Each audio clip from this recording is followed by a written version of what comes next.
All right, everybody, it's time for you to get out and nominate your favorite podcasts. There's an amazing show I want you to consider for the People's Choice Podcast Awards.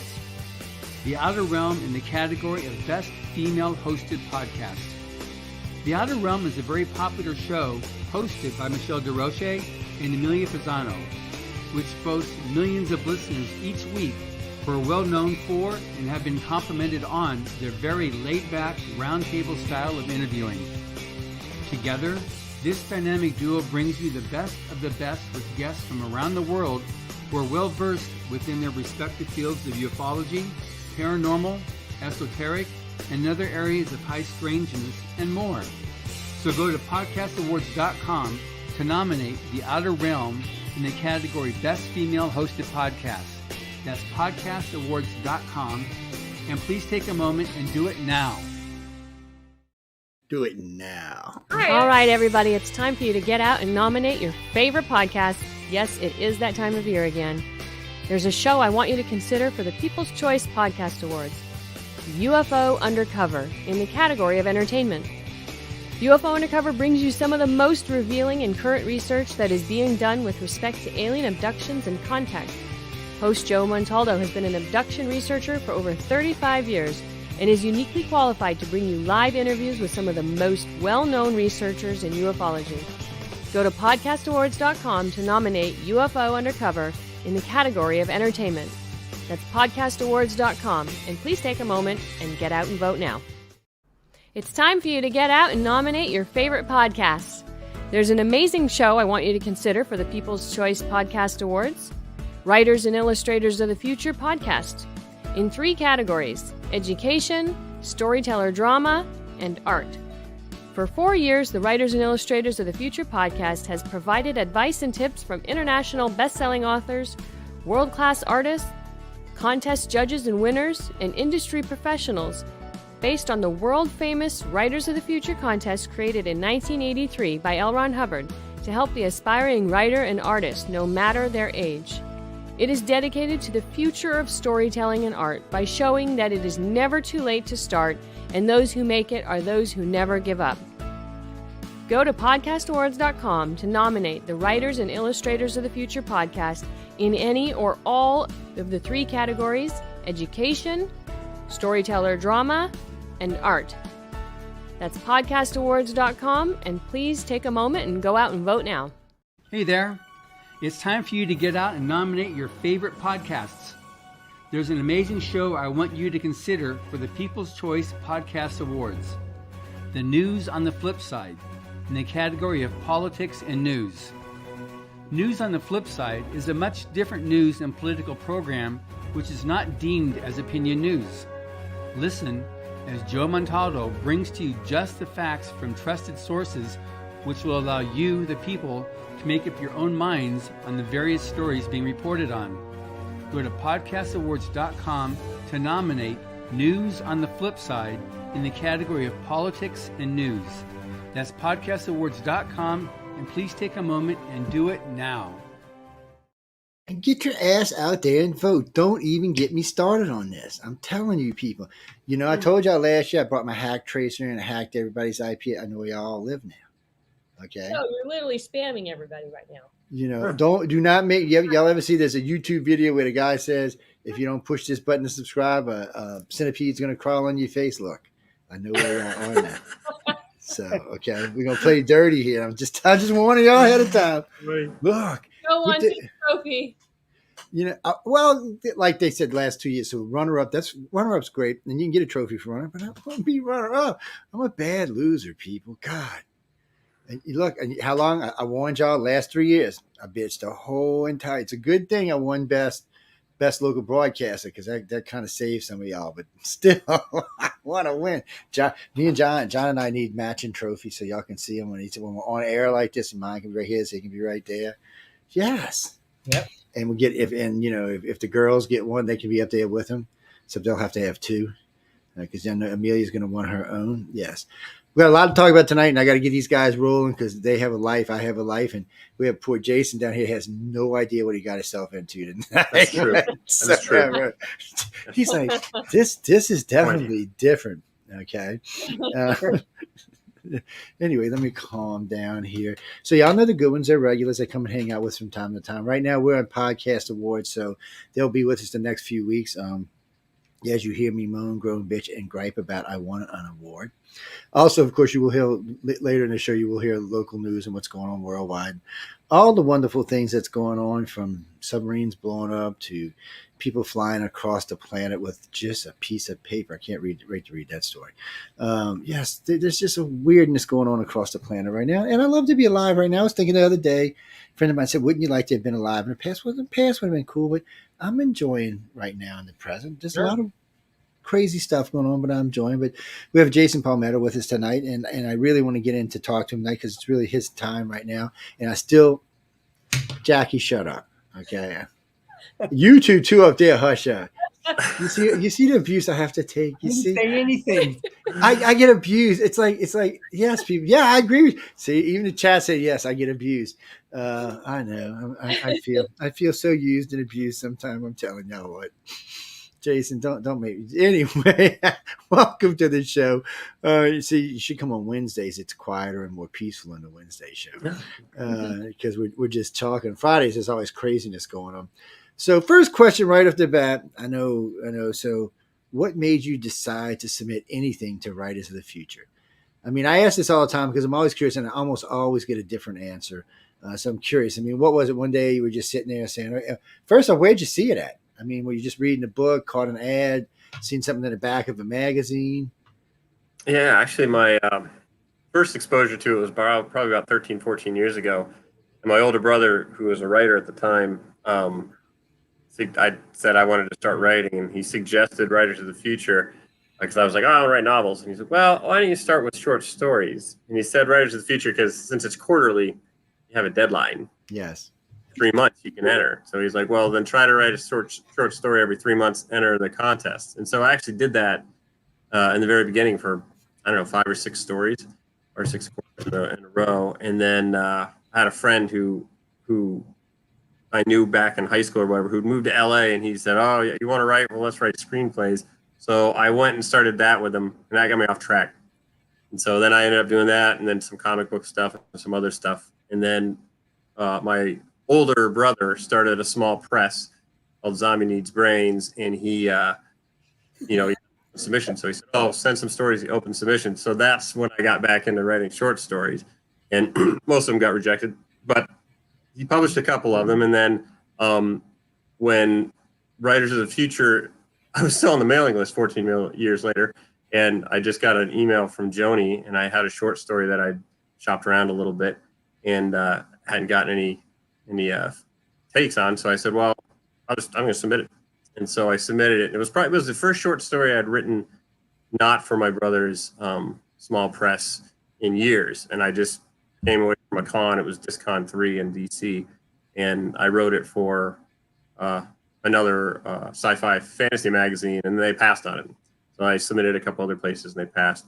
And so then when I saw Joni's email, she had all 3 days left, get your story in. I'm like, so I just submitted it, and then kind of forgot about it. So when Joni called me, I was a little confused because when she first said her name, something happened in the background, so I couldn't hear her name. So I didn't know who it was. So for like 10 minutes, I'm like, okay, kind of talking to her. And then I finally figured out, oh, this is Joni from Writers of the Future. And that's when she told me I was a finalist. So, yeah, I had a sort of a long history, but a big gap in the middle where I didn't really do a whole lot of short story writing. So, well, no, because I've talked to a lot of people, and anywhere from 5 to 15 to 30.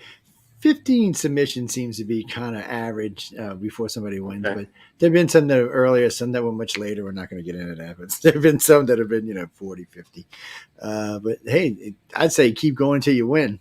Mm-hmm. That you heard me tonight bitching about this podcast award. Yeah, see, I segued that right in there. I want my damn award. I'm not keep track. There's one. That's one. So it's so I mean, but so I know I've asked everybody about Joni's call. The first call y'all get is from Joni, and we know Joni's very high energy. But so when you realize it's her, what are you thinking? Okay, do I have a shot? Maybe you think the story's good enough. Am I going to get to go hang out with all these crazy people in LA, which they're all great people. But we're using the term crazy tonight.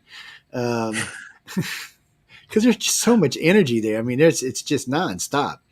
It's if you hold for a segue. You know what, Donna? I agree with him. You do look like the guy from Hero, from Spock. You do look like this guy a lot. They got a conversation. Yeah, they got a conversation going in a chat group about you. That's funny. Like Spock. I used to get told I look like Tom Cruise, but it's been a long time.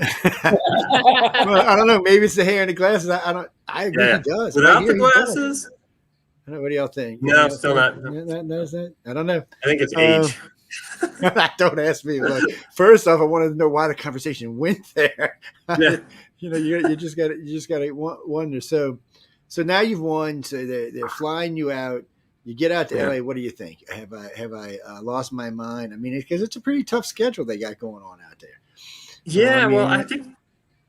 Yeah, I mean, I think that was the weird thing is you're flying on a plane to LA, and then you're looking out over the desert, and then LA emerges from the mist, and then you land, and you're like, when am I really here? And then they pick you up and get to the hotel, and it's kind of like you said, it's a whirlwind in the very beginning. Mm-hmm. It's really let up, actually. I mean, it's pretty fast paced for the whole week. Yeah.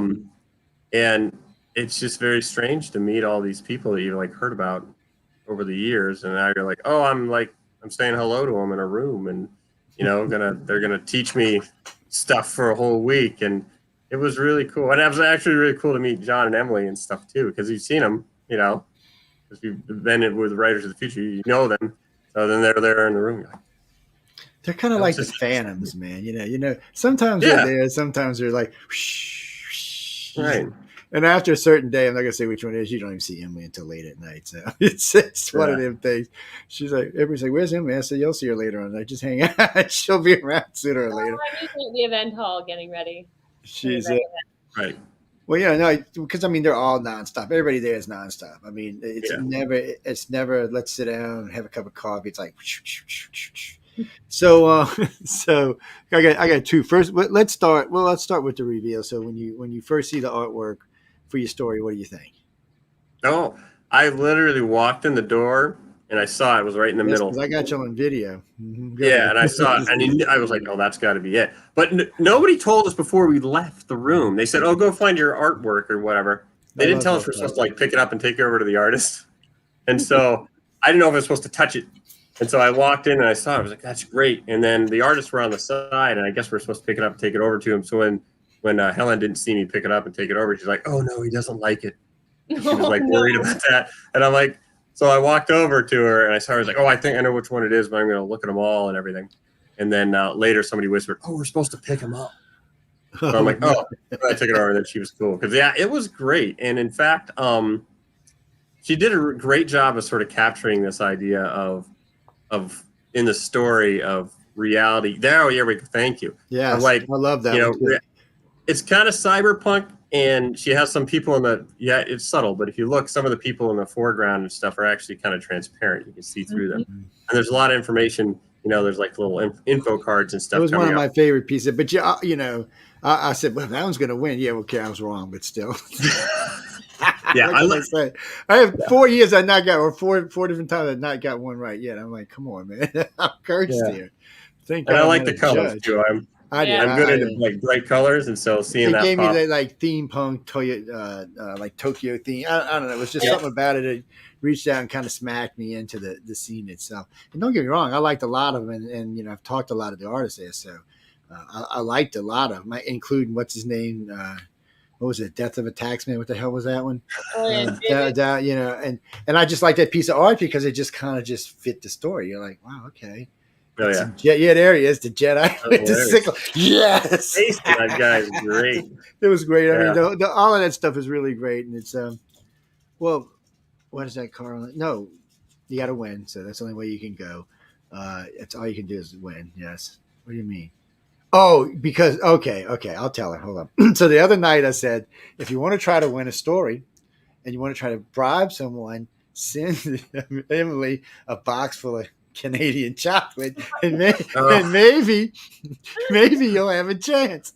And they were like, really? Wait, they took it serious. They're like, really? No. I said, no, people. I said, she'd appreciate the chocolate, mind you, but still, it's not going to help. We never said, see the stories. I know, that's what I told them. Stories Oh, that's true. afterwards. Like once the judges are completed and they've been selected, then we get to see them. We don't see them until after they've been through the judging. Said echo the chocolate. Yes. But you can send me chocolate anyway. Really Canadian chocolate's all good. Yes, but it was Is that funny. regular chocolate but with maple syrup added? Is that like how? What's the difference? They send all kinds. Well, we got a friend, a host of ours on the network, who likes to send Canadian chocolate out. And last time she sent me, I thought she was going to send like a box of chocolate. She sends like 10 pounds of chocolate to my house, all kind of different stuff. I'm like, Amelia, what the hell is this? And I was, I'm trying to lose weight. And I'm like, okay, there's chocolate area, and they actually had some salted caramel. There's all kind of flavors. I know we're way off track here, but I did notice that there were a lot of the candies were similar. But they were good. Self. I'm just trying to help these people, Maybe if we send this guy from podcast some Canadian chocolate, I'm gonna ask Amelia tomorrow. You send this guy some chocolate. What's that? No, we're not sending all y'all chocolate. Y'all crazy. Maybe y'all can win some later in the year or something. I got to go to Canada later in the year. Maybe y'all can win some. So you see the reveal and all. You're there. I know you're running back and forth. So how was the judges? Are they accessible to you? I know because they invited a lot of people to lunches and stuff. And so, I mean, how did you feel about just hanging out with them, being able to talk to them, just kind of being able to bend their ear? What do you think? Yeah, no, I thought it was great. I went to lunch with, let's see. Well, actually, I missed one lunch with Robert J. Sawyer. I did miss that lunch. But Tim Powers, I went to lunch with a couple times. He goes to the same restaurant every time. Yeah. So you got to, 2 lunches there, and then I was like, I got to go somewhere else. And then I didn't get to talk to Jody until the very end. I did want to talk to her more because she does a lot of humor writing. And that's most of my writing is actually humor writing, but the story I entered for this contest wasn't. So I didn't get to talk to her as much as I wanted, but when I did talk to her, it was quite informative. And I have to say, it would have been nicer to talk to some of the people who were in there just for like a, hour session. But because of the way the schedule worked, we just didn't really, there wasn't like a hangout time. But I did get to talk to Larry Elmore, on the art side of things at lunch. I didn't realize it was Larry Elmore. I was just like, he was just chatting to me, and I was like, oh, that's cool. And he's telling me about his printing business. And then sometime later, somebody said, yeah, I'm so glad Larry's here this year. And I'm like, Larry Elmore, like the D&D guy? And he's like, yeah. And he's like, he's over there. I'm like, oh, I talked to that guy in 20 minutes. So then I'm like, okay, I got to go. Larry's great, man. Larry's great. He's a bad influence now. He's a bad influence. I know. Yeah, he had some stories. Yes, he's a bad influence, especially on me, man. He's bad. I told him because he was just on last week with April. And I was like, Larry, you're just a bad influence. He said, I know, man. Sounds like it's like rock stars and Larry have the same Larry's working ethic. Like he was like, I just worked 20 hours a day and I would slam coffee and I would do, and I'm like, oh my goodness. And then he was like, then he had his, triple bypass surgery or whatever it was. And then he said, then I stopped that. I was like, I'm glad you did. And, but the stuff he produced. He didn't have to say he wouldn't. He would just like paint that's all he loves. He just loves to paint. He just, that's crazy. Well, I'll tell you this, the man got more energy than I do. He was out with myself, Tom Wood, Dan DeSantis, April, Nancy, and there was 2 others with us. And we walked all the way around. We walked all the way over to Author Services. We were taking pictures over there. We went and stopped at the Roosevelt and caught some burlesque show in there and came back around. I was like, Jesus, y'all going to kill me, man. I'm going back to the hotel. But he's got a lot of energy. He's just got a lot of faith. He's just got so many great stories. I told him one day, we'd do a story segment where we can just do stories. Also, we're going to have a little dragon off. So I invited him. And so him and April won. We talked about dragons half the night, by the way. Yes, I mean, it was just dragons galore. And then a lot of good ones, too, by the way. I got up there. But so I said, y'all find me 2 others. We'll have 4 come on. And we'll drag it out and see who's the best dragon painter around. And I have no idea who they're going to get to do that. Be the other 2 people. Cirillo from Spain. Well, we need to get them and make sure they've been associated with Writers of the Future somewhere. That way it stays intact. He's a judge. Oh, well, see, there we go. Then we just need 1 more. Yeah. Yeah, then we just need 1 more. It's going to be hard because it could be late for him. Or actually, it'll be early for him. Tom Wood does Dragon. He's got the one on your screen. Oh no, Tom can't hang with these boys. I love Tom, but he can't hang with these boys. These boys gonna kick his nut, man. I love you, Tom. You know I love you, my favorite one, man. I'm sorry, dude. Looking for a gauntlet to throw down here, but I don't have one. Yes. Oh, Tom's an excellent. I've seen it. I've had Tom on many times, and we've gone through his work. He's an excellent artist. I love his work, and him and Echo both to me seem to have a real eye for colors, and that's one of the things that catches me. Colors and oil. I'm a freak about oil. Don't ask me why. I have no idea. Something to do with where I grew up at, but I really do enjoy it.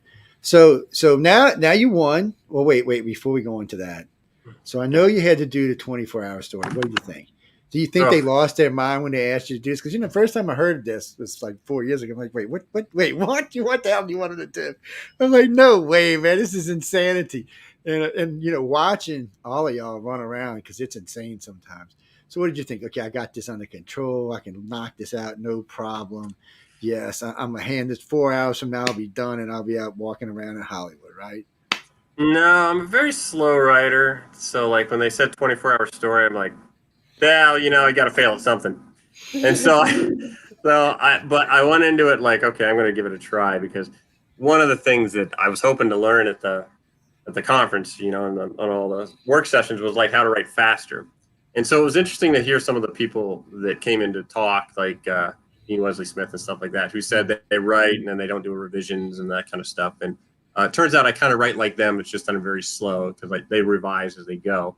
So I do write similar to that, but I'm always just very slow. My word count's pretty low. So I said, well, I'm gonna try to get this story out. And when I wrote the first story that I started, well, I just wasn't in my wheelhouse really. I was trying to do something that I hadn't normally written, and it was bad. And so I got about 1,000 words into it, and I threw it out. And then, this is like 8 at night or 9 at night, and that night. And then I started writing another one, and I got about, 1,500 words on it, and then I went to bed. And then I woke up the next morning, I threw that out, and I started this story at like 9 in the morning, and I was like, okay, I have until 2. And so I pounded that. Now that was a normal story for me, as in like it was a humorous story, and I'm a pantser, so I just kind of write, and the story develops as I'm writing. And so I just pantsed it out from 9 in the morning until essentially 1:30, and then I did one read through and everything. And I got 4,500 words. And so for me, that's kind of a record to get that. Do that much. So it was great in the sense that, like, if somebody asked me if I could write that in 24 hours or 6 or whatever I ended up giving myself for the final one, I would have said no. But I did it, and then when I read it later, I expected it to be terrible, but it wasn't that bad. Like I was surprised. I'm like, this actually reads pretty well. Obviously, it needs to be like slightly, revised a little bit, and I needed to beef. There were sections I wrote, and I said, well, I need to beef this up, if I do another draft or whatever of it. But for the most part, the structure of the story was good. There were some, I had some very good parts in it that I liked, and some parts that I knew I needed to work on. But it was, it was reasonable. And so that was quite educational. And I'm as much as I dreaded it when I saw it on the schedule, I'm super glad that they did it. Yes. What's interesting about the 24-hour story that you bring it up there, Joe, when it originally started, because Owen Hubbard used to teach college classes. He, as a guest lecturer, when he was like one of the biggest names in science fiction at the time. This is in the 40s. And I think he went to Harvard, and he went to speak one of the creative writing classes. And they had been working all semester on a story, their short story. And so he kind of like burst their bubble. He was never invited back. He said, I was never invited back. Because he said, you need it right. So like you can throw away your first 1,000,000 words. And they were just like you don't get a style until. Yeah, you don't get a style unless you've written like 1,000,000 words, And he said they were like apoplectic. They were just like, So he wasn't invited back. But his whole thing, because he had a composition speed of 92 words a minute. And it's a definite wow. Mission Earth book, the one that was the last book that he wrote, 1.2 million words. He wrote that in just over 8 months. And he had 2 typewriters. He'd write in one typewriter until it was manual typewriters until it broke, and he switched to the next one. That was to the repair shop to be fixed, and he take the next one until it broke, and the other one would have him back, and we keep on rotating them. And but he put in a thing: a writer has to write, and so the idea that it takes a long time to write a story, it's just not true, because he would sit down. During the pulp, because he published over 200 short stories during the 30s and 40s and a little bit in the 50s, and he was writing 2 hours a day, 3 days a week, and producing 100,000 words a month. But he would sit down, and A.E. Van Vogt talked about watching him write a story once, and he would just put the paper in the typewriter. He'd look towards the wall and just start typing. And as the story's playing out, so it gets like was saying like a pantser was, as the story's playing out, he'd be typing it. And when we proofread the stories, when we re-released what was released as the Stories from the Golden Age in 2008, Emily and I were doing a lot of the proofreading then. And sometimes we'd read along because we had the original manuscript pages, and you read them, and then it's like, wait a minute, we did that one. What he would do, because there was no whiteout back then. There was no, computer that you could go back. It was all go backspace, manual typewriter. Yeah, so he'd go back a little bit, like a half a page or so in the story, and he'd start from there again, and he'd type through the revision, and it would go into the different directions. So we have to watch that. That's how the stories would change with him. Yeah. But he was amazingly prolific. So part of the whole thing was in creating the Rise of the Future. And when Al just created First Workshop, was to implement those things that he had talked about in his essays on writing that Hubbard had written. And one of the things was like, you can write. It doesn't take a long time to come up with a story and write it. You did 3 stories in 24 hours. Two of them were a bust from what you're saying, but you might be able to go back to them at some point. But then the third one, you finished it and submitted it. And a lot of those short stories, the 24-hour stories, are sold. I mean, I have so many, writers say, yeah, and I sold my story. And because I've interviewed on my podcast people back from volume 3, 5, 8. Yeah, I sold my story. So it's amazing how it was created, but how effective it is in breaking some of those ideas that you can't do this, you can't do this, can't do this. Well, it's just not true. Yeah. Oh God, y'all done geeked writing out now. I'm like, what the hell are they talking about? writing a lot and writing and getting faster. And Yes, well, I kind of got part of it. It was funny. I was talking a couple 2 weeks ago. I was talking to somebody about something else, and then they got to talking about, like, they're an author, and they got to talking about. He said, "God, Joe, you know so much more about this than you used to." I said, "Just shut up, just shut up." I was like, I said, I've been hanging out with these geeks. That's all I hear. They write this, they do this. I said, I don't learn about styles, how to fill stuff. I said, man, look, it's ridiculous. But I will tell you this. So, I was working on that stuff I started working on in LA 2 years ago, which I think it's at 22,000, somewhere around there. But then my stupid brain, the other day, I'm riding home from work, and this damn story just started in my head and wouldn't stop. It's so I'm like, well, wait a minute now, because I don't have nothing to record it on because I'm driving at 80 miles an hour, and but the story just popped into my head, and all the way. God, this is probably a decent sized story popped in. Don't even know where it came from. See, y'all are bad influence, bad influence. Bad influence. I don't want to be typing and writing anything. Look, people have been begging me to write. I've even had people offer me money to write stuff. I'm like, no, especially if it's about aliens. They're like, please. I'm like, no. But now I'm going to have to write something. It's Emily's fault. By the way, ladies and gentlemen, it is Emily's fault. And she thinks I'm kidding me when I get through this 125,000 words. I'm sending it to Emily. Like, you're the editor chick, not me. Figure it out. Well, I guess it's too big to enter into the Writers of the Future contest. No, but if I can get this other one, if I don't lose it all before I get it down, it might get in there. Mm-hmm. But by the way, ladies and gentlemen, I'll say this moment on air. If by ever I get lucky and do enter something, I do win. Just give me an honorable mention. Say it. Don't waste it on me. No, I'm being serious. Don't waste it on me. It would be a waste. I like hanging out with y'all, but I don't need to be a writer. I talk plenty enough. Really and truly, if somebody went back through all of my individual single shows, there's probably several books there that they could pull out of there. But Yeah. it was lots of stuff we've talked about, and lots of cases we've talked about, and lots of scary stuff we've talked about. And then we've talked about famous people who have had some kind of weird, unearthly contact of some sort. That could be any damn thing. I mean, it's so vague. It could be anything. So anyway, poor Jason. Let's get back to Jason. No, Yes. Jason, we're not going to let any aliens probe you, so you're all right, man. The AI is going to protect him. Well, Yeah. that's the next question I was going to ask him. So, actually, for you so you're going to be a working author. You want to try and make a little money off of this and maybe make a career out of it. What about AI? I mean, that's competition now, and as much as all of us want to ignore it, it's still competition. It is writing stuff. Jeffrey Weiner is really the one who opened my eyes to it. I really hadn't been paying that much attention to it because, like I said, I'm not a writer or an illustrator, so it wasn't really in what I do. And he really opened my eyes. And he was sitting there talking, we're just like we are right now, just chit chatting. He said, "Give me a paragraph." So I give him a paragraph. All of a sudden, he's got a whole comic book. Not just the comics, not just the words. It's got the bubbles. It's got everything in it. It's got the pictures, the illustrations, the whole 9 yards. And it's actually pretty decent. And I was like, you got to be shitting me. And it took all of, 8 minutes. Yeah. That's just scary. I mean, that's just, and I know big companies want to use stuff like this because it doesn't cost them anything. Mm-hmm. Right. But then if I come along, right now, if they use it, I can come along and take their comic and modify it to something I want and use it, and there's nothing they can do about it.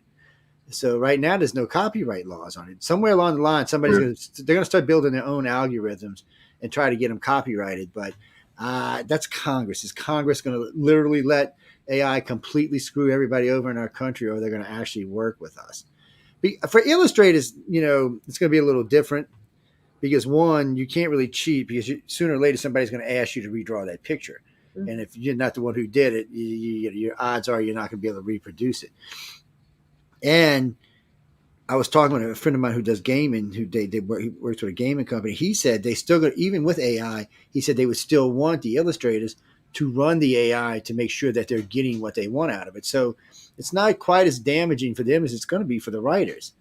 And I'll be irritated. I'm going to be honest with you.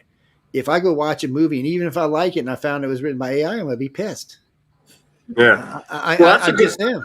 I'm being honest. That's a good question, though. I mean, if the AI produces a story, and it's a good story, it's entertaining. I mean, it's a good question of whether is that bad. I mean, it kind of puts writers necessarily out of it, or is it just that there's competition? Because it's not like an AI is necessarily going to always produce a better story. That's true. Than a writer. Produce some credit. But now writers, compete against ourselves. Now we'd be competing against ourselves and AI. I think the interesting question about AI and writing and art too is who owns it if an AI develops, if AI develops a story or whatever, right? Is it the person who put the prompt in? Because normally in writing, if somebody said to me, "Oh, hey, I got an idea for a story and it's this and this and this," and they're like, "I don't want to write it up, but here's the idea," and I were to write the story up, then, by copyright law, I would own the story, right? I'd be the owner of it because I wrote it. Now, they do the same process when they hand it off to an AI. So who owns that story? Does the AI own it, or the company that owns the AI? If the AI becomes sentient, it would own the copyright. Right. Yeah. And my story, But then what's it going to do with all this money it's going to make? This just gets insane. See, that's the genesis of my story. Is that my kid wanted to buy a otter skin for one of his characters in Roblox, the game Roblox, and I was like, "That's why you." And it cost real money, to get this. And I was like, "Why are you spending real money for this just to make your character look different? Didn't do anything else to him, right?" Oh yeah, and they loved him. But the AI, if you have an AI and you pay them money, they could say, "Well, I want to look like this," and I'm sure there's going to be online retailers that just make digital outfits and stuff. There already is. Right? There is. There's for people that put on their skins for any of the games, Fortnite or any of those games.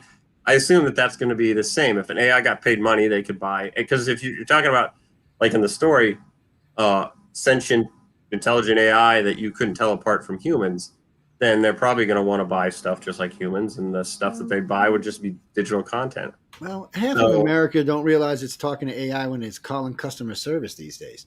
Right. You know, a good Yeah. chunk of them are AIs. And I always get in trouble. First thing I ask for, I said, can I speak to an American? And they're like, what? I said, an American. I want to speak to an American. I said, I can't take the accents. So I want to speak to somebody from America. And right off the bat, their whole attitude changes with you. They're like, well, wait, this person's going to be trouble, which is true because I'm going to be trouble. And next thing comes out of my mouth is, before you say something stupid, look my name up, because there could be consequences, because I do own a radio station and a TV station. You'd be surprised how many people go, oh, well, we're sorry, Mr. Montaldo. Oh, no, this was just an error. We'll take care of this right now. And bam, bam, bam, bam, it's done and it's taken care of. It's just a shame that the world is like that. It should be the same for everybody. I don't know. AI is going to be interesting, you know, because AI is going to be used. I mean, Elon Musk was talking about this. It's going to run his cars. You know, we're talking about using it for driving our spaceships. I just don't want to know the idiot who wants to plug our nukes into it. Again, let's go back to how many movies were there where the AI took over the nukes and killed everybody? No AI with the nuclear weapons. I think that's a dumb idea. No AI actually running any big equipment like nuclear submarines or aircraft carriers. It's already bad enough. We've already started developing fighter jets to go along with the F-35s that run off of AI. Well, it's a, how can I explain it? It's AI and it's controlled. So the pilot has some control over the drone, or the operator does, but there is also AI involved in it. So they say they're very, very deadly. I mean, come on. Yeah, this story that I'm reading right now from Jason Palmatier, it's got these fighter jets, the Chinese fighter jets. They now have the AI set it up so that they can have the operator on the ground, and a simulator goes into a simulator, and then they're actually seeing what's being seen in the fighter jet, but they don't have the problem with the G-force that a body. No, they don't have to. It can just it can go 5, 6, 7, 10 Gs on doing these crazy stunts and pulls and stuff like that to evade, you know, as evasive stuff. I got invited to a Predator drone. It's a Predator drone facility. I won't say what it actually is, but it's a facility. And it's weird when you walk in there. These kids are 18, 19, 20. They got gaming gear on. I'm not shitting you. They're wearing, 3D vision on their heads. They've got all this other stuff, but they're not using conventional. They're using these ones that fit on their hands. But still, if you were just standing there and not knowing what they were actually doing, you just thought it was a bunch of nerds in here gaming out. That's what you would think. But no, these and they're flying 5 Predators each. These are deadly drones. And I'm thinking, I wish they would use somebody older, not so much that because the kids wouldn't be good. The kids are going to be excellent flyers. That's not the issue. But if you're going to kill somebody, why don't you maybe make them 27, 28? Let's not put this on an 18-year-old kid. I just feel like it's a shitty way to start life. Did you read Ender's Game? I did. I read it and seen it. So actually, I seen the movie first, and then I said, you know what? Like any good movie, maybe you should go back and read the book. Because a lot of times when you go back and read the book, you're like, oh, well, now I'm confused. Yeah. Did you see the original when Space Force first launched the recruitment ads? The recruitment ads were for nerds. They weren't going after these guys. They were going. No, because that's not what they needed. That's who they're going after for the exact reason what you just said there. They did. But, I mean, it was a good movie. It was fun to watch. No, I'm talking about twisty turn. Yeah, no, I know. Because you need today, we talked about this the other night too. It's in the old days, the big guys ruled the world. Today, the geeks rule the world. You got Elon Musk, you got Mark Zuckerberg, you've got our boy from Microsoft. I mean, you had Steve Jobs. These were all geeks. They all grew up as nerds and geeks. Well, Elon not as much as the others, but still, these guys are worth how much money? I mean, look at Bezos. I mean, how much money is this guy worth now? 180 million. He'd be worth more than that if he didn't fool around. So his wife got half, but still. Billion, not million. Okay, billion. Yeah, billions. Yeah.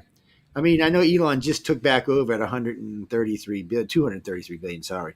And if Tesla stock goes back up, he'll be well over 300 billion. They're saying he might be the first trillionaire. Really? Who the hell needs to be a trillionaire, people? Give me a break here. You got to be funding everything, Elon. I want to see free internet. I want to see free trips to Mars. Give me a break here, Mr. Trillionaire. Everybody should have one-way trips. There's one-way trips. Yeah, well, you're probably right about that.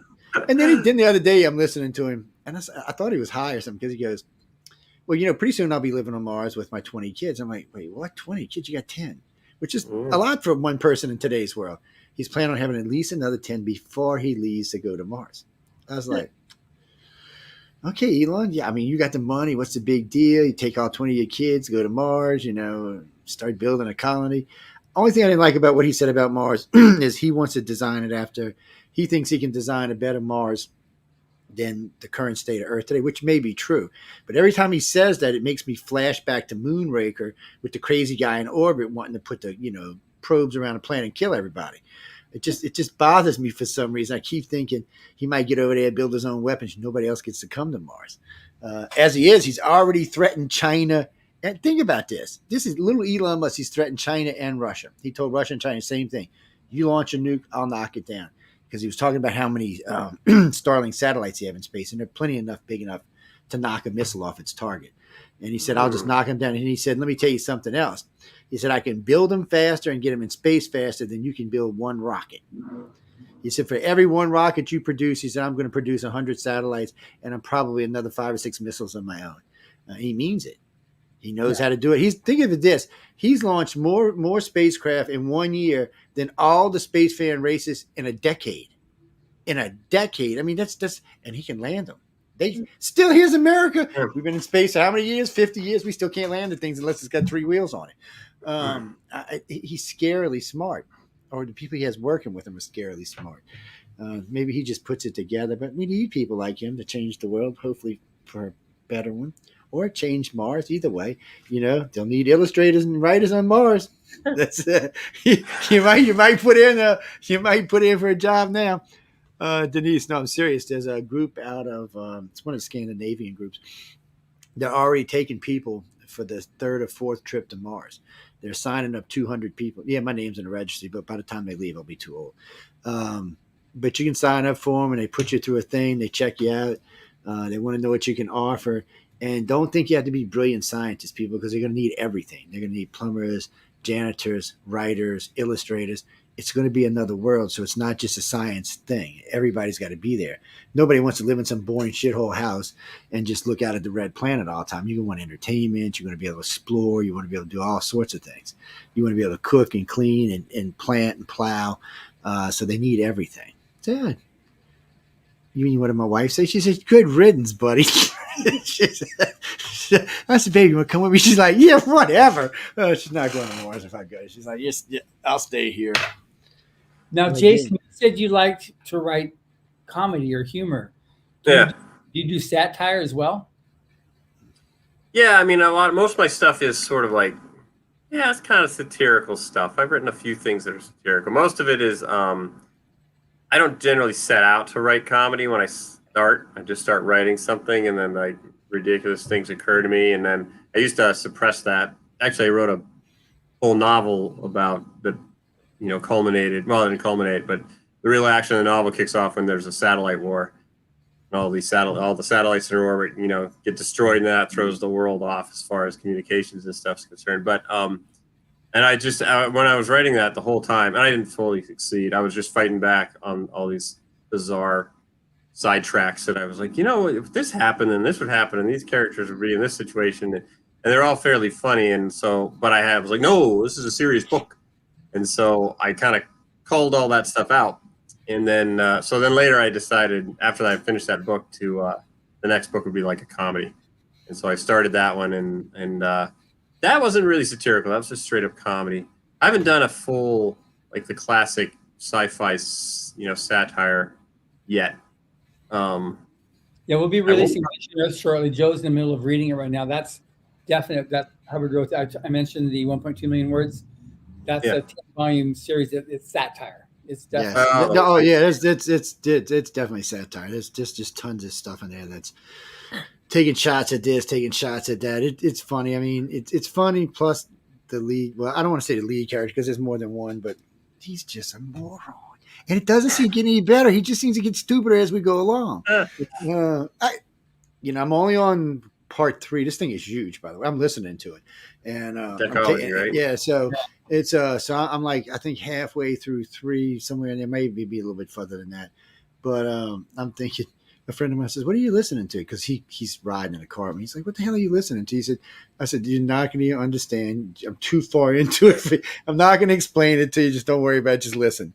And he's laughing. He said, "Well, this guy's an idiot. Who is this guy?" Yeah, Sultan Bruce. He's an idiot. Specifically, because normally it's usually the protagonist is always the good guy, the hero. This one, he's the actual villain, and he's the. I want to see somebody put him into clothes. I just, for some reason, I just want to see this image, or twice, or just a couple of different times along the way where he's changing clothes. But I would just love to see how this guy dressed. It would, I'm sure it would just be, and stuff like that. It would just be incredible. What I'd like to talk to you about later, Joe, is the. I was doing some research on it today before the show. The secret base on Earth is in Afyon, Turkey. And I started looking at from these aliens. That's their secret base there is Afyon, Turkey. And I started researching Turkey, and it's the fifth most populous or fifth most common UFO sightings of any country in the planet. It's like is Turkey. I mean, wow, that was really interesting how that into it, specifically in Afyon, where there's this mountain there, and that's the base. They haul it out inside there. That's where they have the base. If you ever get over there, a good friend of mine, Farah Yadoza, she's a translator. She gives UFO tours over there. And she used to live in the States, but she's from Turkey. She lived in the States for a while doing translations. Now she's back home, but she does translations for whoever, and then she does tours, around Turkey. We'll have to head over there for the book release. Yeah, so yes, that's right. Let's go to Turkey and hang out for a while. What do you mean? I'm not going nowhere in the Middle East, people. They will just keep me there. Yes, there's too many rumors about me, like being in charge of different things. No. Even though none of them are true, they probably would say, we got this guy fine now. We're not going to try it. No, I'm serious. We'll talk about that one night, people. All the different rumors that supposedly I'm into this and into that and into this. Matter of fact, there's a new rumor started from a guy that John introduced me to 2 years ago from the military. Yes, that I showed him how to do military abduction so that he could bring him into Space Command. I was like, really? I said, why don't I get paid for any of this stuff? I want to see a check, man. I want to see a check. It's trying to hack me off. I tell people all the time, if I was doing any of this stuff, I'd be stinking filthy rich. Stinking filthy. I'd be giving money to people just for the shits and giggles. So anyway, I'll let you get out of here. Anyway, I was looking at Messenger. They're a little weird there tonight. So where you plan on heading? First off, how can they find you? What's a good way of looking for you? What you got planned on coming up next? And remember, these back here, you can't see right now, but there's other, say, like right here is Non-Human. That's a friend of ours who just the book that Jason's in. This is his book. This is the one Jason's in right here. And this one's for sale, y'all. Y'all can get it over at galaxypress.com. Wow. But reason I was showing you this is like books like these. Books like these, which is winners of Writers of the Future. We put them up there for people who have won or people who have a new book out. Matter of fact, I got to write to Lazarus Black because he's got one he's getting ready to send me to put up there as well. We leave them up there, and you hear I'll mention them from time to time when I'm talking about it. It's just a free courtesy. It doesn't cost anybody anything. They sit up there. They get rotated around. Matter of fact, these are getting ready to get rotated out. This is from 30 to 36. But I noticed something. I can't find my 36. I should have 230 autograph 37. I sure hope I didn't get him bitches away. I'm going to be hacked off. Because what's her name? Laura was in 37. And she was on with us the other night. So I was trying to find it. And was it Aline was on with us? I get confused. But I wanted to find. And I still have this one. I got one of these left. I didn't know I had one. We're going to give this away. I didn't know I had this one left. This one fell out. You heard it just fell. It was underneath something. Actually, it was underneath this book. See, Elron was keeping it a secret for us because it was underneath this book. And he said, hey, man, I got this hidden, Joe. It's a special night, you get this up there. Besides, I think I've been channeling his ass lately anyway. I sent it to you, Jason. Fear. It's a good book. Yeah, I read that. That was quite an interesting. I know. A lot of people had good comments. But getting back to you, So where you plan on going? Plan on really doing some novels, novelettes, maybe anthology, or what? Just short stories. I know it's a bunch of them, but still. Yeah. What do you think? I think my next thing, summer, I kind of have off because everything's a little crazy for us in the summer. But usually, when school starts back up, I start writing again. And I'm gonna do a novelization, not of the short story that won, but when I wrote that short story, there's a bunch of things that come out of it. Like you mentioned a few of them and stuff for AI, where you're like, all I could do was mention them because short story didn't want to blow up into like a novelette or whatever. And so I just kind of mentioned them and moved on. So all those little points I'm going to expand on, and for a essentially novel version, not with different characters, and everything, but set in the same world. So that's my next major project, and that'll probably take me the decent part of the year. And then I always end up writing short stories throughout the year too. So that'll fill my time. Guess I won't be entering the contest anymore. Mm-mm. But nope. But I still do short stories probably for my brother's small press. And and then the book. And then I do have a plan. I do have a bunch of stuff. One of the things the Writers of the Future is good at is that through relentless repetition, they kind of hammer into you that you're now a professional writer because you run Writers of the Future, and you should do yourself like that. And so I have a lot of back work that I had submitted a few places, and some that I never submitted anywhere, that I'm going to try to go through in the summer since I don't get much writing done, and try to submit that and get that stuff out there. So that's my immediate project.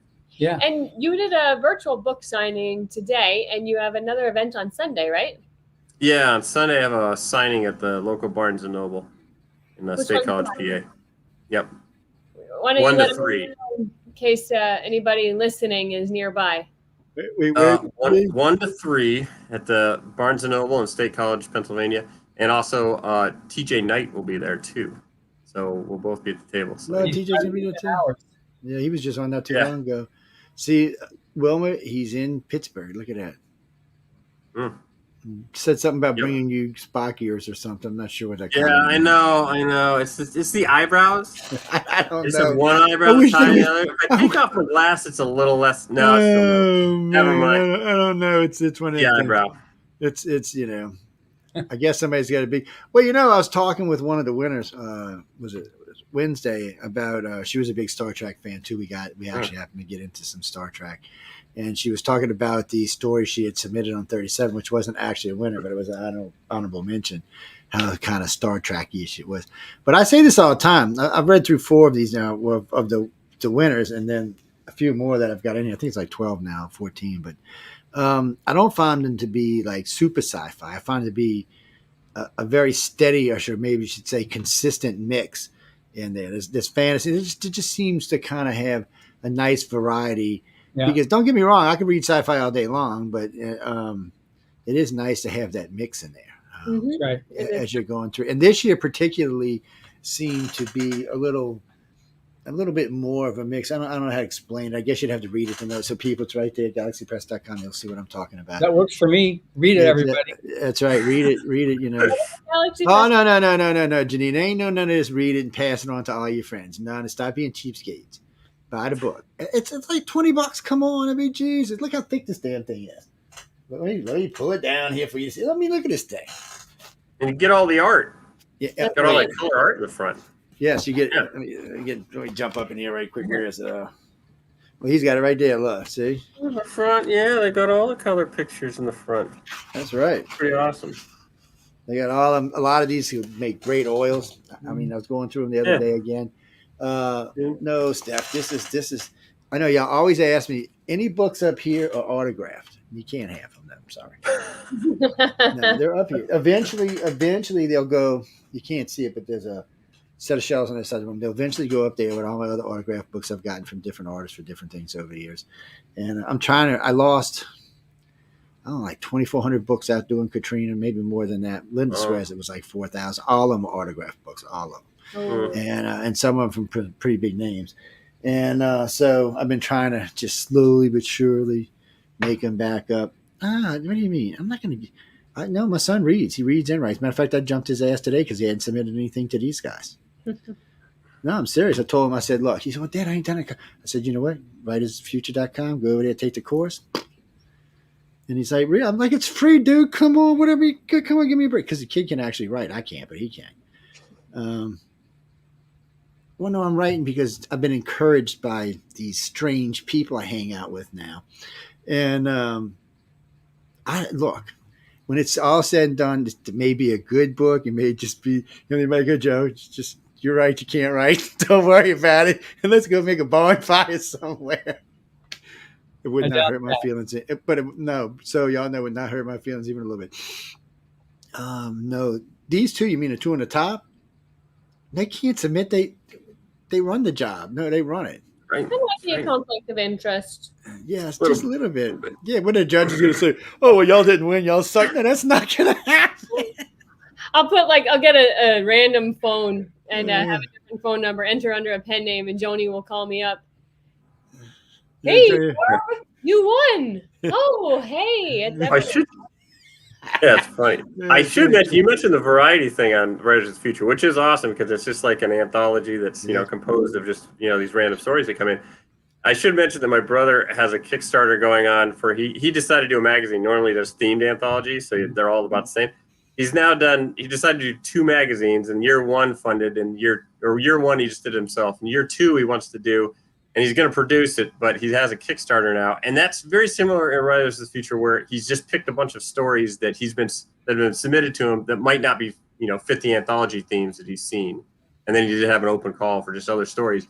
So there's a nice variety in that. And that is fairly rare in the, in publishing. Yeah. I mean, you get it in magazines where there's not as many stories, right? And so I'll just throw that out there because he does need to get that funded in order to be able to do a year 3. Well, how does find it? What's it called? It's Zombies Need Brains, and it is called ZNB Presents Year 2. It's out on Kickstarter right now. Check it out. So, the thing is there's not that many markets for sci-fi fantasy. Writers of the Future is one of the big ones. And then there's magazines that we all know, Asimov's and Analogs and sci-fi and stuff. But the smaller presses, those are the ones that actually newer writers have a better chance of getting into. And so to support those is very important for the genre, long term. So yeah. Let me ask you this. I've been something new I've been bringing in. So I know I've got friends that write and other stuff, and some of them really like to do on-demand publishing. Yeah. I'm not a big fan for some reason, and I don't know if it's because I don't know. I don't know if it's a quality issue for me or if it's something else. I can't ask these two because it's not fair to ask them. But what do you think, Jason? I mean, if you didn't know like these guys and you were just out trying to publish something, how would you go about getting it out there? Well, the question is, do you want it traditionally published, like somebody else does it for you? Do you want to do? Well, no. So no. These are people who I've been talking to that they're doing on-demand publishing. I don't know who they're doing it with. I know it's different people do it. I know Amazon does. I know a bunch of other people do it, but like Greenland and all do it. But what's it do exactly? What do they mean by on-demand? Like, so you VOD. Yeah, you give them the book, and then as you need them, they publish them. And they send them out. They do everything. They have the copy, however they do it, and they as they need them, they send them out to whoever you ask them to send them out to.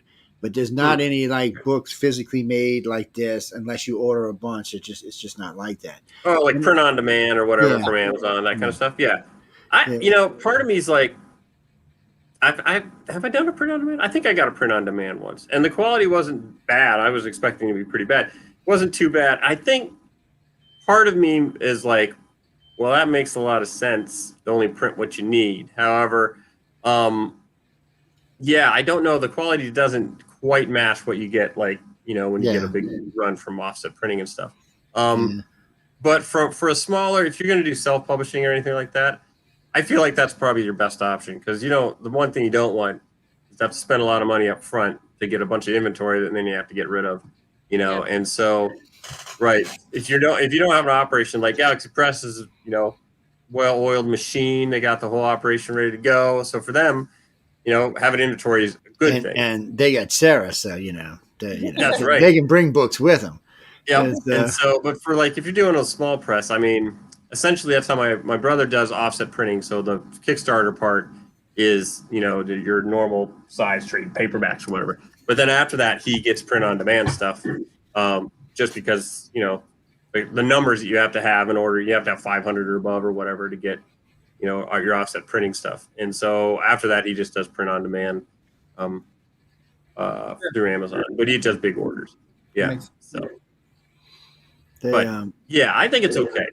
I feel like it fills a niche, between the, bigger publishers and everybody else. Because, I've had a lot of people over the years ask me about publishers and how do you get a good publisher and how much do you get? Well, first off, if it's your first book, you're not going to get a good deal anywhere you go. It's just one of those things. If you got some book that looks like it's going to be like some, like Avatar or something, you might get lucky. But even then, I've heard too many bad deals from too many big authors on their first or second books. Even ones that went into movies. I've known a few people like the writer of Fire the Sky and stuff like that who really got bad deals on it. And then they changed half his book. Yeah. I mean, half of that movie you're watching is not even in the book anywhere. Yeah. It's just not there. Now we're going to need to ring off in a few minutes here, Joe. Yes, because you got to go. I know you got to go stay out of trouble in Los Angeles. It's early for y'all anyway. What is it, 8:00? Yeah, I know. We still have another 3 hours of work yet tonight. So the night's all right, guys. Do not believe them. They're going dinner and dancing. I already know they're going to go dancing. I want to see Emily dance. You can dance. Mm-hmm. There you go. That's all you get. It's what was it? No, there's no dancing at the gala. No, I would get hurt. Oh no, I would get hurt, and I'm not getting hurt for anybody. Y'all can forget it. Somebody said you should just go in the back and take somebody and go dance. I'm like, no, it's not gonna ever happen. Nope, I'm scared of Emily. Y'all forget it. She's just big too, and I'm still scared of her. It's one of them things. No, they're all. And real quick before I let them go, they're all hardworking, all of them. Yeah. And if you ever get lucky and you win, and you happen to get out there, you're going to really enjoy yourself. I'm not going to say it's not going to be the whirlwind because I'd be lying to you, but it's a good whirlwind. Yes, you're asking. We will be in San Diego for the Comic-Con coming up next month, and then we're going to be in Tampa the week after that for the Tampa Comic-Con, and then the following month we'll be in Atlanta for the Dragon Con. And after that, we're going to be in Utah for the Salt Lake City Fan X. We'll be seeing you, Joe, at Tampa. Are you going to be there at Tampa? Are you gonna be able I'm trying to go to Tampa. Yeah, I was talking with Linda about it the other day, so because it's in July, so I might be able to pull that off. Yeah, and I was gonna come and see Allegheny Fan X because we wanted to go. Oh yeah, Fan X is great. Yeah, we wanted to go do some Dark Sky in Utah, but I got invited to speak in Pensacola, so that's probably where I'll be. Okay. Unless something changes. If you're going to any of those conventions, let me know. Okay. Unless I can call Dan and talk him in and let me come speak up there. If you want to go to those things, Jason, because you're a winner this year, Jason can get Emily can get you a badge. Okay. As a pro, it's great. It's a great lot of energy, a lot of people going by, and then you got Sarah stopping everybody. Man, she's like the whirlwind herself. I'm telling y'all guys, don't let her stop you. If she stops you, you're buying something. I don't know. If you see her run, no, just kidding. She's great. She's great. She is really the whole bunch of them are. They got a great staff there. They're all hardworking. They got a great booth set up too, by the way. Go check it out. Great. Yeah, you got to sell all the books. They don't want to bring them damn things back with them. You know what it costs to take stuff around like that on airplanes? People, come on. It is not cheap. You lose all your profit doing that. Oh, yeah. That's just how it works. So, y'all, anything y'all want to say before you go? Oh, don't forget, vote. Get your copy of Rise of Future Volume 39. It's out there. Jason got the book. Look at that. We'll do it. Trifecta, man. Look at that. Here we go. That's weird. Camera there. Hold on. Buy it. You guys keep holding it up. There you go.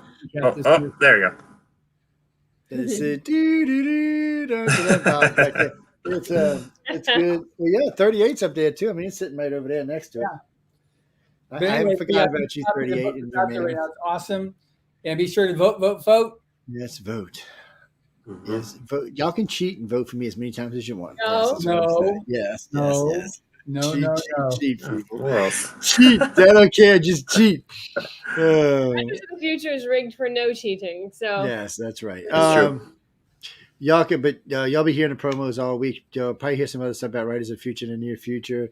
They got some other things, some other gigs coming up. So if y'all are traveling and you can catch up and stop and say hi to John and Emily, they're very polite people. They're very nice. Don't aggravate them, okay? And what I mean by that, you stay by, say hi, you buy something, don't be like just aggravating. Y'all know what I mean. I don't have to explain myself. And I've been at lots of conferences and lots of lectures, and sometimes you can overstay your welcome. That's as politely as I can say it. No, because they're too nice, they won't tell you, but I will tell you. So, no, really. But go by, stop by. They're always willing to talk to anybody. They'll talk to you about anything you want. And go over there and ask them about how do you get in, how you join. You don't submit nothing with them. Again, writersofthefuture.com. Go over there and submit whatever you're going to submit. Doesn't do you any good to bring them in. There's nothing they can do with it. Oh yeah, the quarter is going to be over, and today's what? Yeah, the 30th of June. 30th of June is the end of this quarter. So y'all got 7 days, people, to get this quarter in. But really, seriously, just submit it at writersofthefuture.com. Galaxy Press, if you want to go buy something, galaxypress.com. Yeah, it's easy to find. Yes, again, if I got $1 for every time I said this, I'd be a millionaire. But go. That's the easiest way to do it. Writers, just go take the course, sit down, write the short story, and submit it. And if they say they hate it, then which you're not going to do, submit it again. These are the nicest. I'm telling you, they're too nice for my own good. They're not going to be mean to you. And hey, you might get an honorable mention or some other stuff. About these damn honorable mentions. But no, you can get it. You can still get in the book without winning. By the way, too. I shouldn't tell you all that, but you can. Not always, but you can sometimes. It depends on space, but still, you can sneak in there maybe. Yep. But submit, and if you win, get in, and then you get to go hang out with these guys, and you might get lucky and get to have a cocktail with us or something. No, it's called BarCon. Yes, that's what you're talking about. BarCon, yes. And that's what they call it. I didn't know what they called it either, so don't feel bad. I had to learn the hard way. No, it's actually, no. So anyway, they got to go. Y'all get out of here. I will talk to y'all soon. If you need anything, John, just holler at me. Thank you very much. You're up to speed on all your numbers, right? Yeah, you're up to speed. Yeah, I'll talk to you later today. And I'll get tonight's number later on tonight. Yeah. When we get through, I'll get through. Have a good signing event on Sunday. Yeah. Yep, Sunday. Yep, 1 to 3. All right. Thank you. Have fun at the dinner dance, and I'll talk to you later. Okay, great. Thank you. Yep. Bye. Bye-bye. Good night. Yeah, you got to keep doing it every time you raise it up there. Yeah, I know. It's guys, be good, and I'll see y'all soon. Jason, now you can hang out for a second. We're gonna throw them out of here for a minute and send them down the road. It's insanity. So really, I mean, how did you enjoy it? I mean, you had a lot of fun, and was it? I mean, I know when y'all get there, because most people don't know me when they first get there, because I don't have anything to do with Writers of the Future. So I catch a lot of people on Saturday. What day did you come in? I think Saturday was the day. Yeah, Saturday's the day that I flew in, and then because I think the illustrators come in like a little later or something. Yeah, it's strange how they do it.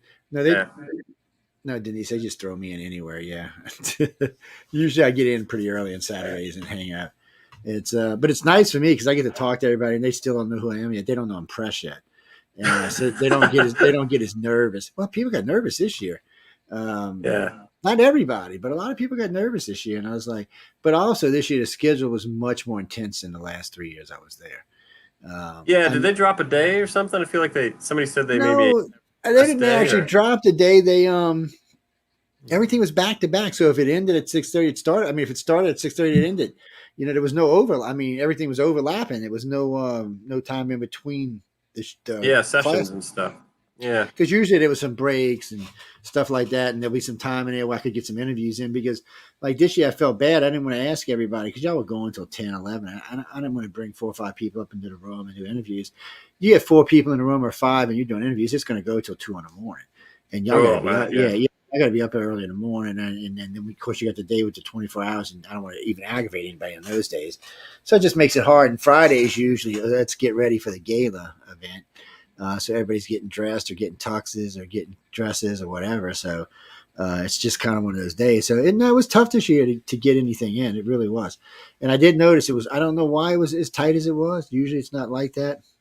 Yeah. I know there was a couple other people that said something about it, so I'm sure they'll adjust it for next year. But it was strange. It was definitely strange. It really was.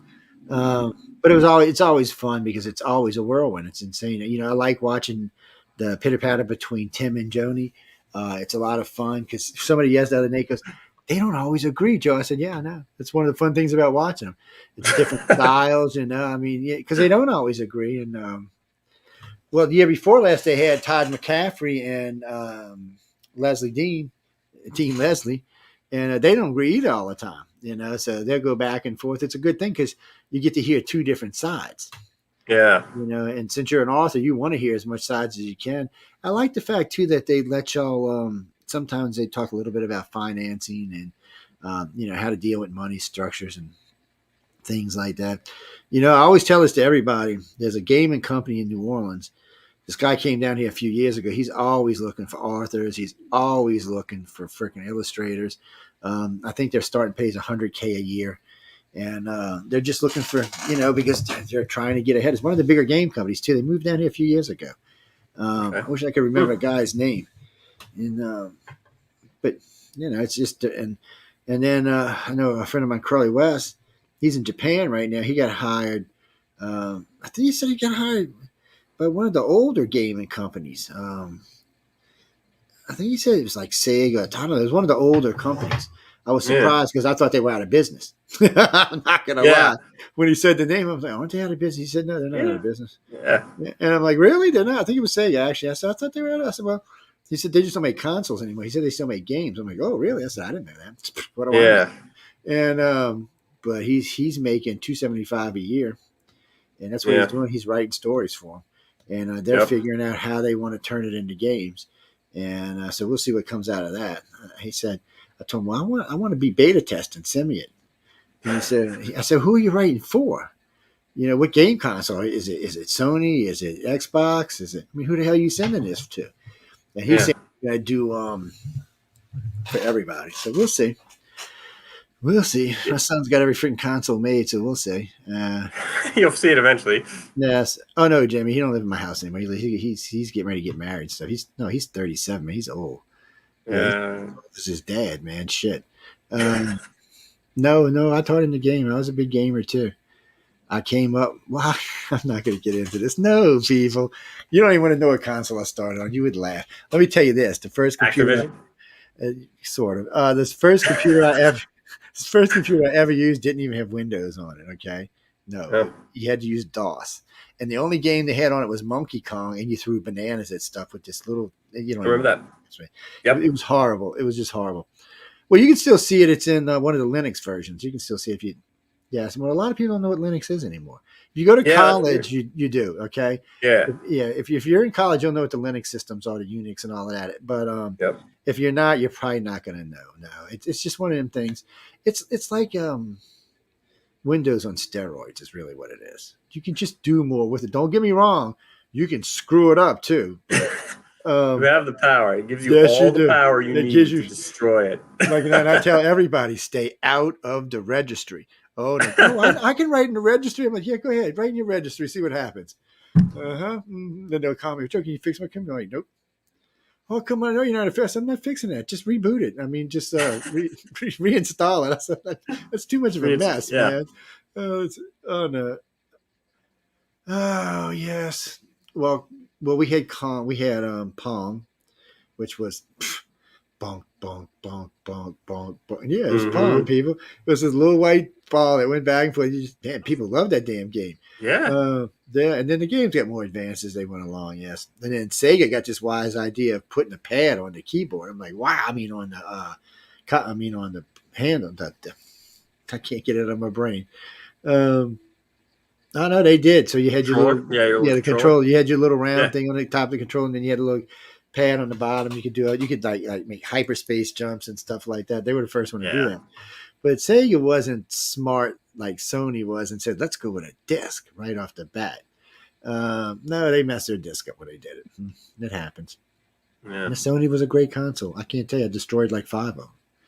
Oh, yeah. Yo, I'm not kidding, man. What the bam up? They just went $150 right out the window. Oh, my God. Today they're more expensive. So, But I've seen my son destroy them too. I actually destroyed one over. I was playing Pebble Beach golf. Yes, it was a tournament. And I got mad, pulled it out of the wall, took it outside, and smashed it to pieces. $275. Just pfft. That was extended rage. You had to like get it out of the wall, take it out, and smash it. I was stupidity is what it was. That's all it was. It was just stupidity. It was young and dumb is what it was. I don't know, guys. Oh, I had a temper. I still got a temper. I just keep it on a check. Back then, games were good stress relief. Yes, I had the extra money. It was fine. When I didn't have the extra money, it was just not. It was a lot of fun. I don't know what they're gaming on right now. I know we just got a S, and we just paid it off. So, and then he's got him a new Sony. I go back and forth on who's got the best box anyway. Sometimes I like Sony. Sometimes I like Xbox. Yes. Yeah. It's not a thing for me. It's like politics for me. I'm not a lefty or a righty. I'm a centralist. So I can go either way. It's the same thing with the consoles. Whoever's got the best one is the one I'm going with. I'll own two of them. I don't mind. They're getting a little expensive these days, but they're nice. Well, I'm going to tell you a little secret. I have a Vizzo computer that plays every game Sony makes. Yes, I don't even need a console. And it'll and with the emulator, it'll even play a lot of Xbox games. Oh, that's cool. Yeah. Yes. So I can and the computer is 12 cores, 128 gigs of RAM, 3, 6, 7, 9 terabytes of space. Wow. And I think the current video card in it is a 12 gig video. It's either a 12 or it might be a 20. No, it's a 12 because the 24 is on the other computer. It's a beast. It's a beast.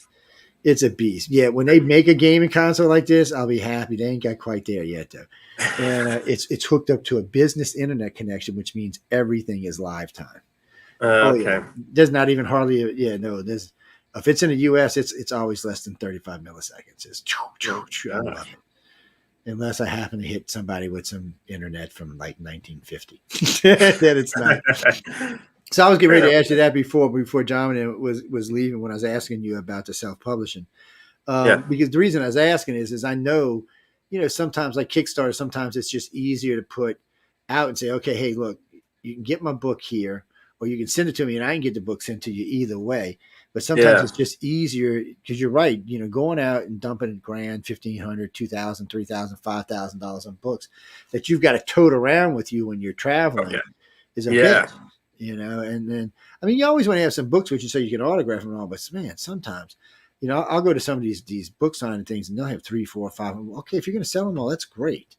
But do you know you're going to sell that many? I guess maybe you do. In the beginning, how do you know how many books to bring with you? You don't want to sell out, but you don't want to be carrying 50 cases of books back with you. No, man. Because I know. It makes a lot of sense. Yeah, it does. And I know some of my friends, they have books shipped to wherever they're doing signings at. And, I got a good friend of mine. He's wrote 3, Bigfoot books, Sasquatch books, excuse me. Oh, Sasquatch, yep. I don't want to get in trouble calling him Bigfoot because he's Sasquatch. So, but anyway, he's writing 3 of them. So he just has them. He'll have like 100 books shipped to wherever he's going, and at whatever conference he's going to, he'll have that many shipped, and he'll just set them on a table. And they usually sell out. That they're. Well, this goes to what we were talking about with Larry Elmore and April Solomon the other night is sometimes the right cover sells the book. Yeah. And I mentioned this. There's times I've bought books because of covers. I'm not going to lie. And sometimes I was very pleased. And sometimes I was like, oh, my God, I should slap the artist for writing it. The cover was much better than the book was. But, it happens. But that's the point, people. So, get out there, look at it. This has got a great cover in this book. The artwork inside is really nice. I was thinking the other day if there was an easier way to display it on a table when it's, up for sale or something. But you don't want to be messing up the binding of the book. So, that's right. Larry did, or not Larry, Randy did. How did he do it? He had it on a screen behind him. I think he brought like a 27-inch screen with him, and he had his pad, and he had all the artwork on the screen itself. Oh, that's cool, right? Yeah. Well, because he wanted people to see it, and then he said, and then I think he made a deal with some of the artists if he sold some of it that they could give him a cut off of it. I don't exactly know how that worked out, but a lot of people come up and they see that, and that's what they want to read. Because when you see the tax guy, see, I don't necessarily know if that one would make me read the book, but it sure makes me chuckle. Yeah. I'm kind of like, because he looks like a Jedi with a freaking sickle. I'm like, okay, what the hell? And when I seen it the first time, I was like, what the hell is this? But see, the piece I seen for yours, because of the little Korean girl I met, her and her family were really nice. Her sister was fabulous. Her whole family was really nice. And when I first seen that one, it caught my eye for some reason. And I had some friends in the illustrators, so I should have been personal favorites like Abel's Drag and Nancy and Sarah and all them had really good artwork in there. But for some reason, it just grabbed my attention and kept it. It's something about it. It kind of put me into the city itself, and I would have got the story or the book because of it. I would have had to know exactly what is this representing.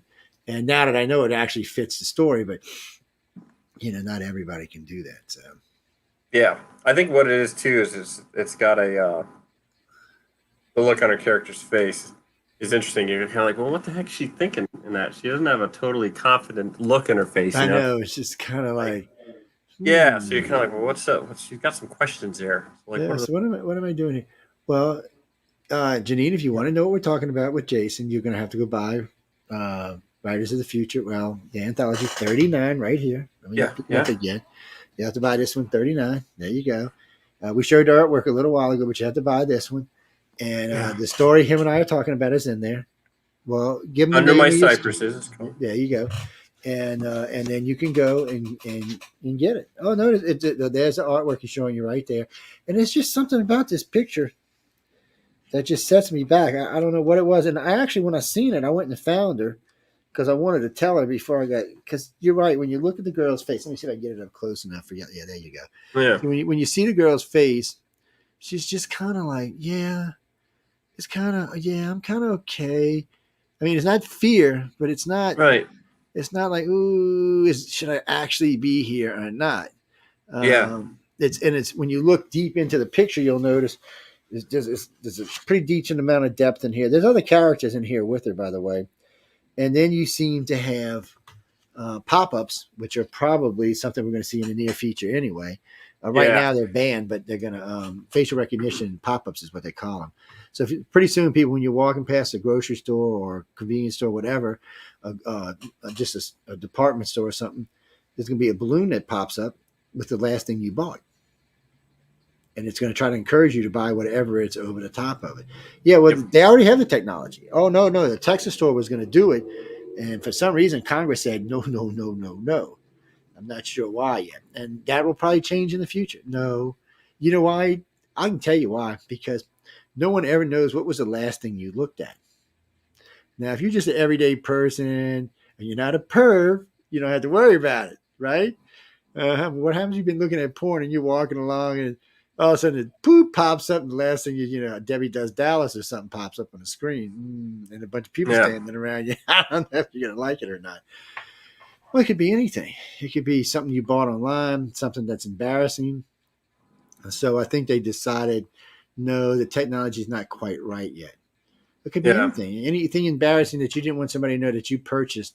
It could be hemorrhoid cream, people. It could be anything that, whatever. You know how it is when you buy something online and for the next 2 weeks, you see these little things popping up all around trying to sell you something you already bought. Yeah. And that story, they kind of solved that. It gets solved in the sense that if you're on it's essentially the meta layer, and you get an implant that lets you see the meta layer, and that allows it, do that augmented reality type stuff where you can see things that aren't necessarily real. When you're walking downtown, like the pop-ups for like stores and that, they get around that by the fact that the pop-up can appear because it's only getting broadcast to your meta layer. Like you're the only one who. Oh, okay, well, that's much better. Right. Yeah. So, but you're right. Once that happens, and then there's not this privacy concern, then I think there'll be pop-ups coming out all over. You won't be able to walk through. It'd be like chaotic. Yeah, there's many sci-fi things when the ship pulls out this pop-up. As a matter of fact, there was an episode of Picard they did that in. What do you mean, Gene? What are you talking about? It's like, what are you talking about, Doctor Who? Why? You lost me. I don't. What do you mean, the story? You think what are you talking about? Did you read the whole story? Because you're not making any sense to me. Well, I'll tell you what, read it again and then re-ask the question, or send it to me and I'll send it on to Jason. Well, because right now I don't know what the hell you're talking about.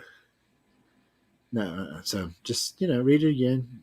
It don't take that long to read that story. It's a pretty good story. It's you know how I am, and people have heard me say this, and I'm glad you brought up the humor thing earlier. So I don't care what we're talking about, sci-fi, fantasy. If we're going through the world and we're blowing out, it's the end of the world's coming or whatever, apocalypse, whatever's coming, there's got to be some humor in there. Yeah. I mean, some of the most horrible movies I've ever seen, right in the middle of it, somebody cracks a joke because they're about to be thrown off a cliff or eaten by something, because it's how humans really are. Yeah. When you're whistling in the dark because, you're scared shitless and you're like, so as humans, it's always going to be there. It's one of the disappointments to me for the new Battlestar Galactica. I just didn't find there was that much humor. I mean, there was a lot of good acting in it, a lot of good sci-fi in there, but I was expecting a laugh here, a laugh there, and Starbuck's supposed to be a little funny anyway, so I was kind of like, Yeah, that Starbuck is super serious in that. Yeah, she is. It's not that she didn't play she plays a good role. I don't want to hate on her. I think she plays a good role in Mandalorian. I've seen her in some other stuff. She's a fairly decent actress. So I don't want to hate on her, but there needs to be, because I'm not kidding. I've talked to Navy SEALs and people in Special Forces. I was in Special Forces, but you get to that point, you're like, oh my God, you're going to die. It's over. And somebody says, oh, well, and it just cracks some ignorant joke because, what? You're going to die. There's nothing you can do about it. So you might as well have a little fun. It's just humans' way of coping with stress, but it's and it's actually encouraged in the military. It's especially when you're in certain types of situations, they actually encourage it because it helps you to think through things. But for some reason, every now and then you'll get a sci-fi or fantasy that just leaves it out. And I'm like, come on, people, anything. Somebody was telling me something about one of the new Star Treks about the other day. And I'm like, look, I'm getting a hard time keeping up with Star Treks, man. It's, it's somebody. Well, Carol Lynn just writes in. I love this nickname, Carol Lynn. She's talking about from Poltergeist. She goes, she says, well, he looks like Spock. He's got to like Star Trek. I was like, I've seen some Star Trek. I'm not like a super Star Trek fan. I did watch the older Star Trek, right? Because that was on, because it was on, yeah. It was just Spock all of a minute. I'll take the Spock. He was, he was a good-looking Vulcan. Yeah, he was a good-looking Vulcan. Well, what are you talking about, Carol? No, okay. Not everybody watches Star Trek. Not everybody watches MC Universe. Not everybody watches the DC Universe. Yeah, people have favorites. Some people don't watch any fantasy or sci. Oh yeah, I've got very serious friends that would. If I tell them, hey, why don't we go see this? Joe, does it have like calculus in it? No, I don't want to go there. And I'm serious. These people are unbelievably serious, and which I understand. It's who they are. But every now and then, like, so what I started doing was, you're gonna love this. So I got several friends that are very wealthy and so every year I send them a copy of the anthology, and I'll call them on the phone right in the middle of the day when I know they're busy. I say, hey, Jack, have you read the anthology? So it's. I said, dude, come on now. And they won't hang up on me because they like me for lots of reasons. So I'm like, he said, no, I haven't read it yet. I said, well, I'm gonna keep bugging you until you read it. And then I'll get a call and I said, yeah, man, this is pretty good. I said, oh, you actually relaxed and enjoyed it. And then y'all hear his wife in the back. Thank God, Jack. Because they're just overly serious. People, you got to have fun in life. Life is this long, okay? And for some of y'all, it's this long. You got to have fun. What are you here for? Really? Yeah, right. That's one of the reasons you can write. Like when I write humor, I'm like, oh, is this worth it? Sometimes you're like, what I'm writing worth it? They're like, if I can write something that makes fun, somebody laugh, improves their day, then that's worth it. Yeah, that's definitely worth it. I agree. Yep. What is that, Janine? I have no idea if the man's married or not. Why, are you looking for a husband? See, he's married. Sorry, married. He looked like Spock, that's why he's married.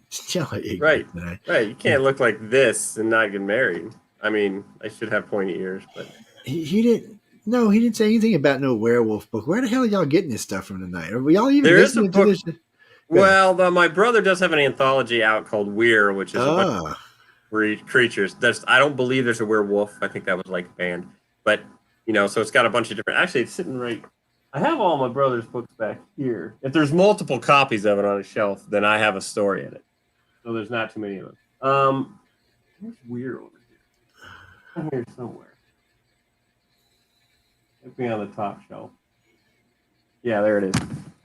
Here's one of them. But these are great. These are awesome bookmarks. Yeah, this is the Weird anthology. There y'all go, guys. Y'all should go check it out. Yeah, so that's from Zombies Need Brains. He's got a website, and he's I also love that. I love Amazon that. on Zombies Need Brains. Yeah, Zombies Need Brains. ZNB is what everybody shortens it to. Well, that's good. Kind of sounds like D&D, so that kind of works out pretty good. Yeah, there's the logo. It's a brain. There y'all go, guys. Y'all should go check it. I know everybody in here likes this kind of stuff, so everybody's just It's listening great. to it. Yeah. My brother's I've submitted stories that I think I submitted one. No, I didn't do one to Weir, I don't think. They couldn't come up with a story in time. But I've had a lot of stories rejected because my brother is very he's like all business. So if it's got to be good enough, it's got to be but all that. At least he's honest. I mean, at least he's honest because if you haven't listened to Wesley Dean or any of the authors over there, the first thing they'll tell you is don't ask your mom or your dad or your siblings because they're gonna lie. So, that's true. Yep. And which I understand that, because you submit something. Oh, it's so good, and you're like, oh, okay, and then you find out, oh no, it was kind of crappy. I'd rather the truth. Actually, I have several friends, including my wife. I got several friends around me that I tell them all the time, just be honest with me. Because, I can get off in rants and get crazy and get into all sorts of stuff. And I'll just tell them if I lost my mind, they'll be like, you'll hear them go, Joe, that's enough of that, I think. I'm like, what are you talking about? No, it's not. Oh, yeah, it's enough of that. Let's go. Because, we'll get to conferences and stuff. And sometimes I can be very confrontational sometimes. And especially if we happen to be talking politics. Oh, my God. Because to me, most people in this country are just ignorant. So I'm kind of like, which automatically makes people mad. Did you just call me ignorant? I said no. I just said most people. I didn't say you personally. Anyway, that's never a good way to lead, by the way. But even on those places, well, even when they get heated, someone somewhere along the night is going to ask me about Writers of the Future almost every time. Oh, really? Yeah. You'll always get plugged. Yeah. It's they'll ask me about Writers of the Future. They'll ask me about this. They'll ask me about that. And it's because people want to know. And people want to know what my connection is too. A lot of times they'll be like, well, how much do they pay? I said, they don't pay me nothing. They're like, and I said, I went because I thought they were full of, what? And then I found out they weren't. I said, I've been real happy. Because I get invited to a lot of these, especially over the years, I've been invited to a lot of different places that said they're here to help authors or illustrators. And I get there and find out that it's not quite what they were selling it to be, Yeah. And that's what I was actually expecting to find here. I'm not going to lie. But that's not what I found. John and them gave me run of the place. They told me I could talk to anybody at Author Services, anybody at Galaxy Press, any of the winners, anybody else, any of the judges. He said, carte blanche, you talk to anybody you want. And he meant it. And the first year he invited me was a year COVID. So there was 2 sets of winners there that year. Oh, wow. Yeah. Yeah. So I got to spend a lot of time talking to a lot of people. And it turned out to be exactly what they said it was. I'm still waiting for somebody to jump out the closet and stab me, but I know that it is weird in that, when you go there and you see all the effort and everything they put into that award show and all that, and even just everything that goes on during the week, how many people they fly in and all that. Yeah, you're like, is this real? You're always waiting for the hook, the catch. Something there's going to be a catch to it, but there's not. It literally is. They're doing what they want to do, and that's what they want to do is they want to find new writers and new illustrators. And weird in this day and age, it's like you're not used to that.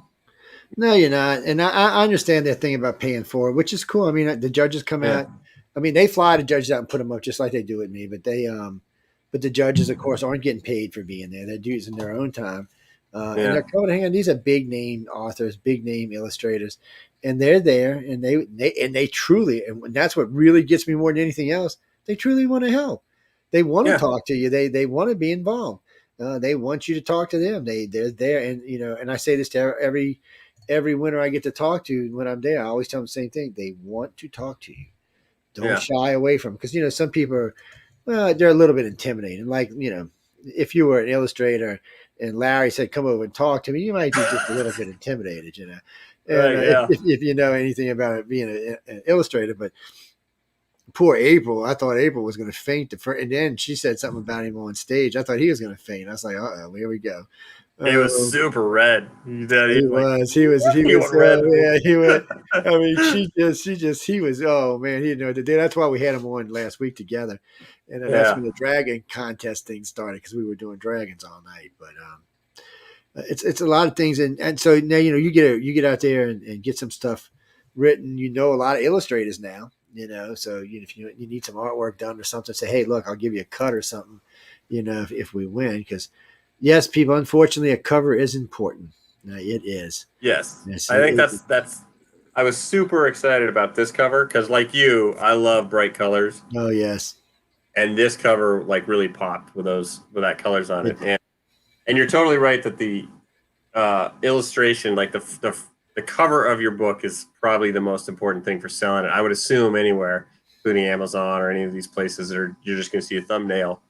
And that was one of the things I took away from this was the fact that, oh, wow, I have this whole pool of illustrators now. And if I need a cover done, if I do self-publishing or something like that, I need a cover done. Now I've got illustrators that I've seen them help you out. Momentum and stuff. And, I can call them up and they might be interested in it. And that's good. They're essentially pre-screened, by winning the contest, that they're good. Yeah.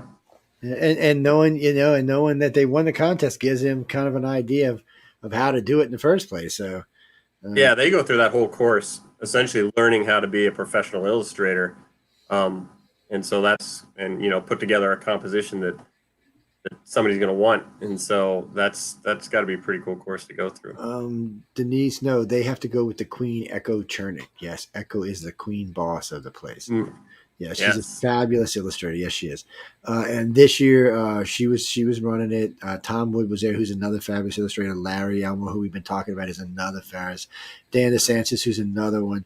Matter of fact, Dan is taking a little sabbatical to get into something else recently, but we talked a little bit about that.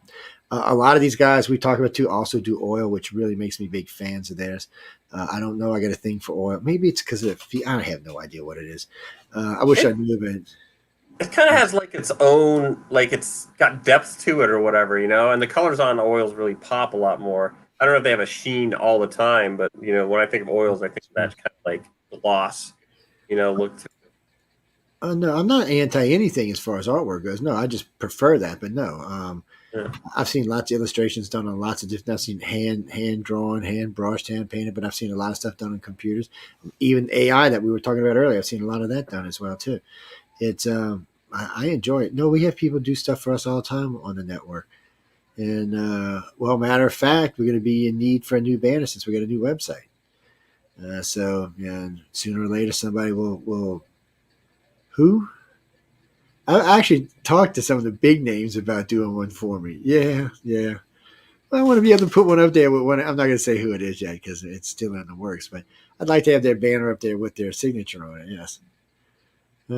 That'll always look good. And our banners go everywhere. They're on at least 400 sites. So we got 200 archive sites, 200 live sites. So yes, they're everywhere. So when you get seen, that's like tonight. I mean, we're going to be what? When are we at? So we're going in 2 hours. We'll be at least 1.5 to 1.8 million listeners tonight. Yes, y'all can find him, encourage him, make him write more stuff. We want more stuff. No, he's got a good story. Y'all should read it. Well, I'll tell you this, guys. It's always really read as much as you can about about authors, because you'll be surprised how much of their stuff sneaks in to their books. It's true. Yes, it is. It's sometimes they realize it, sometimes they don't, but it does sneak into the books, especially when you get to spend some time talking with them. You realize, oh yeah, there's a little bit of me in there. What's that, Denise? I love any kind of comedy. Satire is great. Well, in the old News on Flipside, we used to do an hour of satire in every show. Yeah, every show. No, she passed away. That's why we don't do it anymore. Yeah, it's sad. It's been a couple of years now, but oh no, it was hilariously funny. It was so funny that we got a letter from the Senate one time asking us to stop it. Oh no, we in all fairness, we had lost our minds. So it was in the height of the heat of the Donald Trump, Hillary Clinton. It was anyway. We're not going to get into it, but it was we were bad, is all I can say. And because we don't take sides, so it just is everybody off. They're like, take a side. I said, no, I ain't taking a side. Y'all both idiots. Why vote for any one of you idiots, man? Forget it. I'm moving to a different country. But I don't want to live nowhere else. So no, I wasn't one of them when they cried to go to other countries. In a couple of weeks, yeah, guys, y'all can come check it out. We're not doing politics right now. There's nothing other than talking about. We got some people in the Ukrainian war. We had one of our Wuhan agents on just recently talking about what's going on there.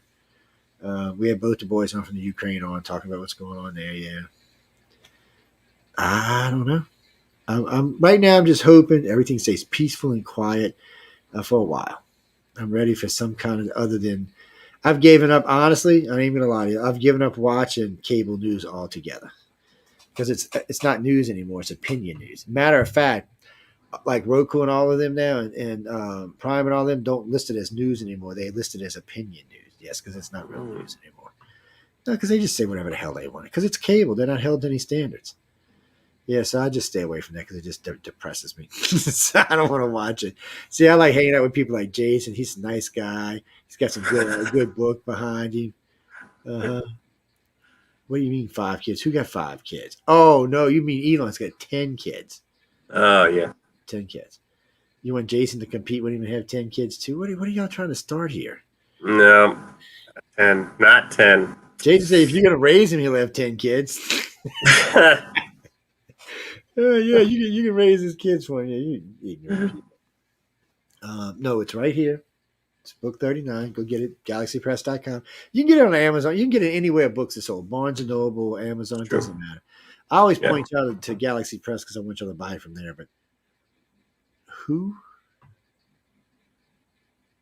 No, you read the wrong story. That's not his. No, I recognize who you're talking about, but that's not his. You missed it. You're in the wrong. I think that one's the one actually after it. Yes. Read the one in front of it. You can. It says his name on the cover. I mean, on the page.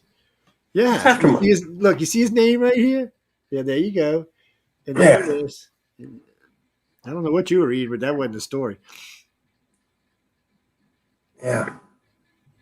Thank you, Ginger. That's really sweet to say. You enjoyed it. So y'all been reading while we've been talking. Well, that's good. I'm glad to see it. And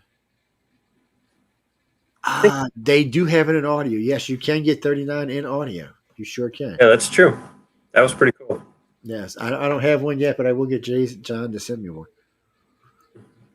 He always sends me lanyards, so y'all get some extra ones. Reese lanyard just means extra. Yeah, that's all it means. It's couillon. It's actually French, but we call it couillon down here. It's. But send in, get it. I tell y'all what I'll do. Let me see if I got any before I run my mouth. I've got. Okay, I've got 2 of the 39s left. So I'm going to do this. If you can tell me, this is going to be for, hold on, let me write this down because I'll surely forget. Oh, here's a pen. Hold on. So for the 10th person who emails me and for the 29th person who emails me, I will give y'all each a copy of book 39 because I got 2 left. Okay. But the trick is you have to tell me the name of Jason's brother's publishing company. Ooh. Okay, so we've talked about this several times tonight. And yes, this hasn't gone to rerun yet, so you can't go back.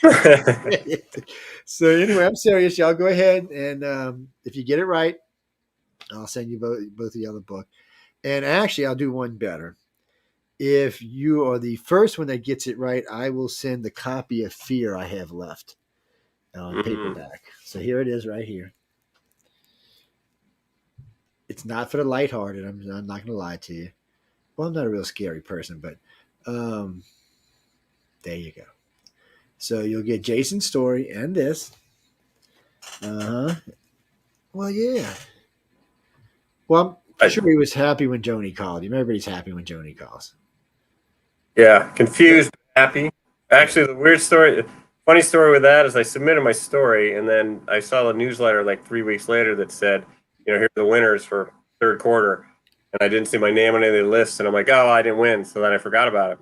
And then when Joni called, it was like halfway through the phone call before I realized, oh, I'd entered the 4th quarter. 3 weeks after the end of the course, they can't judge all the stories. So I don't always think so. I thought there was no chance of me winning. One of the reasons I was so confused. But yeah, that was So don't you call and give y'all a heads up because it's like they still have 10 to choose from or something, and then the first call is to tell you that you're a finalist and that's the top 8. And so they're the top 3 out of those. And then if you're a finalist, that's the sneaky way. If you're a finalist and then you don't make the top 3, you might still make it in because into that issue as a published finalist. If they need, like you said, they have space in there and they need to fill a little space, they'll put you in as a published finalist. So that was a possibility, but didn't need it. What do you mean, Karen? I give away all their secrets? No, I'm not saying anything. If they had a problem with anything I was saying, they'd tell me. John and Emily are not bashful.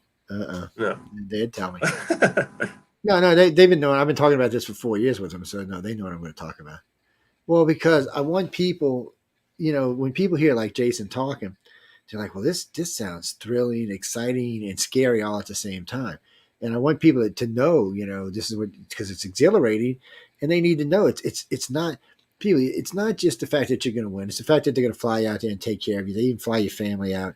So I mean, you can come out there, you can really have a good time. The gala is as good as any gala that Hollywood does. Matter of fact, one of the producers who just won at the Oscars was talking about how nice this gala was while he was on stage. So it should tell you something right there. And it's well done. What do you mean? Oh, you heard me say? How did y'all hear me say that? I did say that. I said, finally, I got my own table. That's all the judges and me. Yes. So I told the judges, I said, this is the 3rd year I've had this table now. This is my table. Just know it ahead of time. And they put B next to me. Well, they moved me this year because I got too much TV the last 3 years. So they put B because, B had her hair all done real nice. And they wanted y'all to see her instead of my ugly face. It's one of them things. Oh, no, they've got enough pictures of me to last 500 million years. I'm quite happy. No, he can't win again. He could do it. Now, if he decided to become an illustrator, he could, That's true. Yeah. There are a couple winners who've done both, have won both. Yep. Yes, there are a few. Yep. No, children's books they don't have a division like that. No. As far as I know, they don't. No, I mean, I don't think so.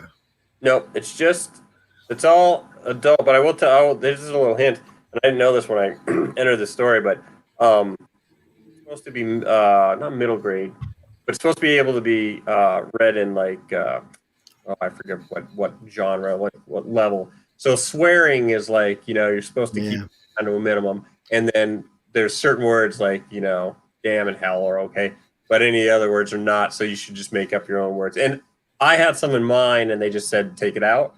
But while I was there, they were like, oh yeah, the new rule is that if there's any in it, then it's disqualified. So just if you have a story that has some of that in it, I would probably take it out or change the words to some made up words. Yeah, some made up like frack instead of the other. Yeah, or something like that. Because I think that technically, if I had to enter my story now, it might have gotten just disqualified because I had a couple bad words in it. Yeah.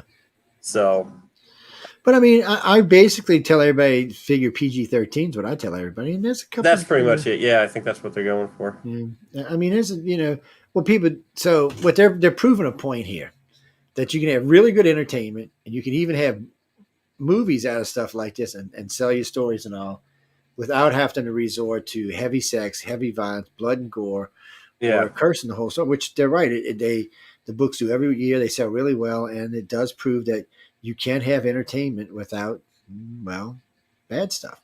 Yeah. See, I grew up their audience, like they can have it. They can get it in schools and they can get it in libraries and stuff, and it's not a big deal. And again, I gave a couple of cases away this year to some local schools because I'm from New Orleans, but right now my home is on the Gulf Coast, and Mississippi is not well known for being a literate state. It's getting better, believe it or not. Because of the casino, it's getting better. It's moved up a couple of points. So any chance I get, I want to give stuff to kids to get them to read. Because in today's world, if you can't read, you're screwed. It is true. Like when texting and everything and all that, like literally, it is a absolute text-based world. You have to read, and you really need to be an efficient reader these days, not just like a 6th grade or 7th grade. You need to be able to read. Yeah. So we encourage kids, and Matter of fact, I remember I gave some away to some 6th graders. And I remember the teacher calling, they love this. I said, I'll bring you some every year. I said, every year I'll bring you some. And I said, I'll have a Galaxy to Press. I said, why don't you write a nice letter to Galaxy Press so I can send it to them? And they said, that's great. And because the kids enjoyed it. They read through them and they had a good time. And I happened to have a case of 36, so I brought them dry and dropped them off too. And it was a great thing for them. Now they're in the school permanently. I think there's 12 of each one now. And they're in the school and they can read them. We're going to bring a couple of books to the library. And I'm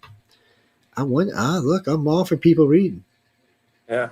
Oh, yeah. Well, it's different from you guys and girls. I know y'all heard me talk about this, but I went to private school, so we were required to do a classic a week from 7th grade to 10th grade. And so after 4 years of writing classics, I wanted to break from reading. I'm not even going to lie. And some of these classics are really depressing, like When the Red Fern Grows. I mean, some of this stuff is just like, man, why y'all want me to read I was it? thinking about that just the other day. I'm like, my oldest son's going into high school, and I'm like, he's going to have to read all these terrible books, Old Yeller, all these things they made to read. You're like, what? Are you trying to destroy me? Like, seriously. I know, man. Some of them books were tough. I mean, some of them were tough. And people, you got to read the classics. And, well, finally, public schools in some states are catching up. Not all states, mind you, but in some states they are catching up. And schools and cities are trying to catch up. Yeah. No, we're not. That's for a news show. We're not talking news right now. Yeah, we'll talk about that one night, but not tonight. I know all about the Texas law scene today. Yes, I know about all of that too. That's a whole FCC versus books. I know all of that. And we'll get into it one night, not tonight. Because you know what? My kids are grown, so it's different for me. I don't have to get into the argument about what's being taught in school, even though I do have a vested interest in it because I got grandkids, but still, really, it's different down here. I trust our teachers to, as long as they don't get all religious on us, I trust our teachers to, teach our kids what they should know. If they get all religious, then I'm not anti-religion. I think because there's too many of them for one teacher to be teaching anything with religion at schools. Unless it's a particular religious school, but I mean, everyday public schools, no, because first off, you don't know what religion the teacher is. You don't know what religion the 40 kids she has in her class are. So you're going to be offended somewhere along the line. Yeah, so it's just leave that for the parents, leave that for whatever religion is, let them teach that. You just teach what we need to know to make it in life. And finally in the South, they decided they're going to add in 11th for your junior and senior year, they're going to add a financial course so you can learn how to, do math.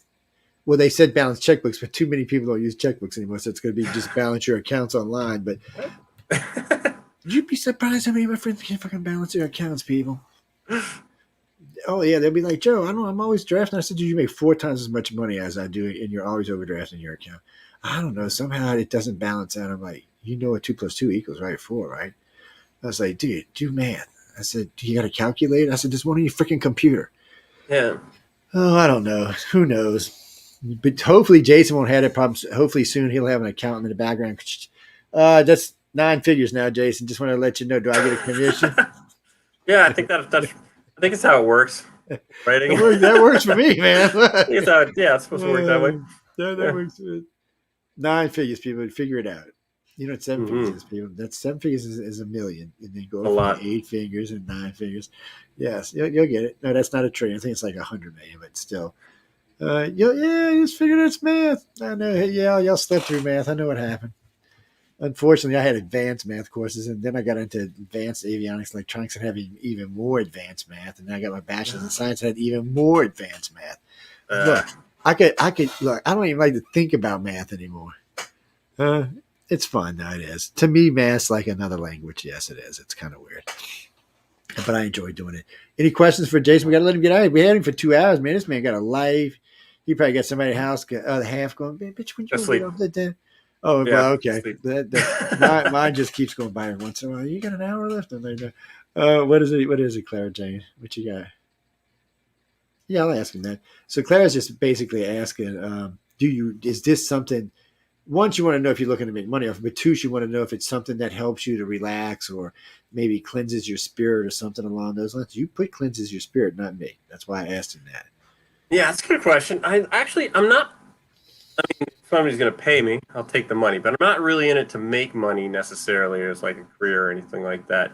But I think I started writing because I have to be working on a long-term project. And then when I had stayed home with my kids, I was a software developer before, so you're always working on some sort of long-term project. Yeah. I quit to stay home with my kids. I'm sitting there and I'm like, well, I have a long-term project, but it's like an 18-year project of raising a kid. You don't get this like sense that you're completing anything like yourself. And so that's when I started writing, because I was like, okay, now, so it does sort of give me a sort of peace, but it's more like something I have to do so that I don't have this like nervous energy part of my brain. That's a good thing. Yeah. Right. Yeah. Not doing anything. So even if I wasn't able to write much, because with babies and stuff, you don't have much time.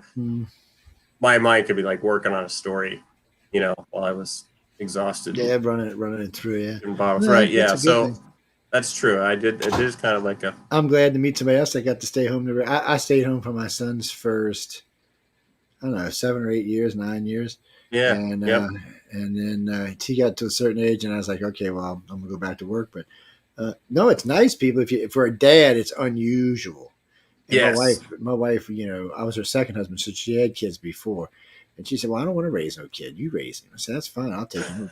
Matter of fact, I was district manager for a company called Roses out of Car. We used to put roses in all these stores. So I would walk in some days with like 4 dozen roses this arm and my baby in this arm. These women would lose their mind, man. It was insane. It was insane, man. It was, matter of fact, got me out of a ticket one day. I was hollering ass. Cop stopped me. He said, "You were like 30 miles over speed. I'm going to take you to jail." I said, "Okay, well, what you going to do with my son?" And he looks back there. I can't even use the language you use. And he said, just leave. Just leave. Just leave. He was mad, man. He was, I can only use it. And then I seen him a couple of weeks later at a store. And I said, "Well, look," I said, "I know I put you in a bad spot the other day." I said, "Let me go out the car." And I brought him in 24 purple and gold roses, LSU colors. And I gave them to him. He said, "Really?" So he brought them to his wife. We were best friends after that. He got my phone. He'd call me on the road or text me on the road and let me know what stuff was going on. And we're still friends. And he told other cops, I'm cruising one day, driving along. I see lights. I'm like, what the hell? I'm not speeding. The guy pulls me over. He says, "Man, you got any purple and gold roses in your car? Buy them." I was like, it became a thing, man. That's funny. Oh, man, it was too bad ain't none of them red. But look, anybody who's out there, it's good because it's good if it brings you peace of mind, and it's good if it helps other people down the line get a jiggler or a giggler or a scare or whatever. Those kind of things are always great, and I love people who do that because personally, it's not something I can do. I pick with Emily, and I am writing stuff, and I will send it to them to mess with it, but I'm not trying to be a writer. I like to do it. It's fun for me. It was kind of a bit of stress relief. I was in LA and I'd been working, 12, 14 hours. And for some reason, a couple of nights I couldn't sleep. And in those 3 nights I couldn't sleep, I banged out 12,000 words. And so I was but it was kind of like what you were saying earlier. It was for me, how can I explain this? So as I'm writing, in other words, I'm not seeing the story real far ahead. I'm only seeing like every 2 or 3 words is the story. That's all that's coming out of my head. But it's flowing steady. But that's the only way I can describe it. Right. It's not because I know some writers can tell me they can see the whole book or they can see chapter ahead. I can't do that. It's no. Right. And then as you write, do you like, oh, this occurs to you, and then you have to solve that, and you figure it out, and then you start keep writing, right? Yeah, and maybe it's from hanging out with all these authors or whatever. Because before I hung out with these guys, I could write out, so I could do like technical stuff. I could write out the whole entire thing, but it was nothing in it that was going to be fun. So, I learned about, just filler stuff that has to be in there, like walking down the street on a happy Sunday, whatever needs to be in there. I've learned that has to be there. That serves a purpose. And I didn't know how to do it before, but thanks to y'all and the judges, I've learned that pretty well now and some other stuff. And then I can't remember the lady's name, the one who had the dice. Remember her? That was, I can't remember her name right now either. I can see her though. Yes. That was interesting because I was sitting in the back and first time she asked me if I wanted something, I said, no, I'm not interested. And then I started watching y'all. So ladies and gentlemen, I'll let you explain it because you probably did more of it than I did. But they basically they gave you some sheets of paper and a dice and something else. But I'll let you explain before we go. Yeah, so on the sheet of paper, there were a couple prompts, and then the die was a 20-sided die. And so you would roll for the first section of prompts, and it would tell you like a character. It would just be like a description, like, an old man or something like that, or, a young kid. And then the next prompt you would roll, and it would give some sort of situation, like, they're at home or they're on an airplane. And then the third one would be some sort of, event that happens, they're sleepy or somebody knocks on the door or something like that. So you're supposed to take those 3 prompts and, start a story with it.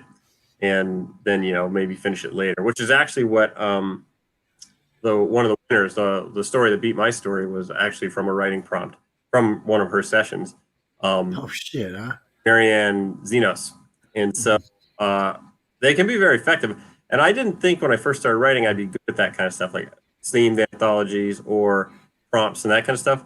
But I am, because the minute you give me something, I want to figure out, like, well, how do those connect? Like, how does, like, my mind just automatically starts working on it. And so that actually does help me write if I have just a few things. And almost all my stories start with, I have one idea and then like a second idea that kind of ties in, and then I don't have to do anything. I just kind of have to keep doing my daily routine, and my head's kind of working on it in the background, figuring out how those things connect. And if I get all I need is the first scene of how those things connect, and then from there I can build it. Well, you should be doing podcasts, because they give you things that you got to connect. Yeah. It's cool. Yeah, that's why I said you should be doing podcasts, because sometimes I'll be just tripping through life and I'll see some. I have actually done podcasts over something I've seen on the ground before. It was fascinating too. It's just sometimes I'll get this. I'll do something and I'll get this whole set in my head. And like, okay, well, we're going to do a podcast on this, and we're going to do a podcast on this, and we're going to do, because right now we're live on Roku on television. So it's cool. Some lady the other day said, we're on TV. I said, yeah, we're on TV. She's like, you're kidding me, right? I was like, no, we're on TV. She said, nobody told me we were going to be on TV. I said, well, we're on TV. But I said, we're on video too. She said, well, she said, well, that's YouTube. And I said, no, we're on Roku. We should have our own Roku television channel. She's like, yeah, that's you awesome. mean real television? I'm like, yeah, we're on real television. And this will go up. It'll be up in a week or so, and then it'll be put under the Writers of the Future thing. It'll stay up for about a month or two. By the way, you can use these for anything you want. So we tell y'all all the time, if you see something, if you want to edit it, maybe use it for something down the line, or a segment or something, or just a clip you want to put on a site or a sale or something like that, feel free. It's one of the reasons we do it, because, we are considered friendly press. So.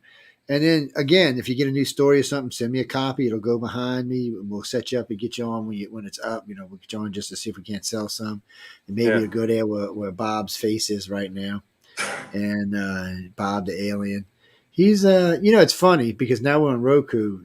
You can't really hardly see him back there, but there's all the great classics are back there. All the Greek and Roman classics are back there. All the great philosophers, and you can't really see him. And in Bob's eye, there's a little BB in there, right? You can't really see it.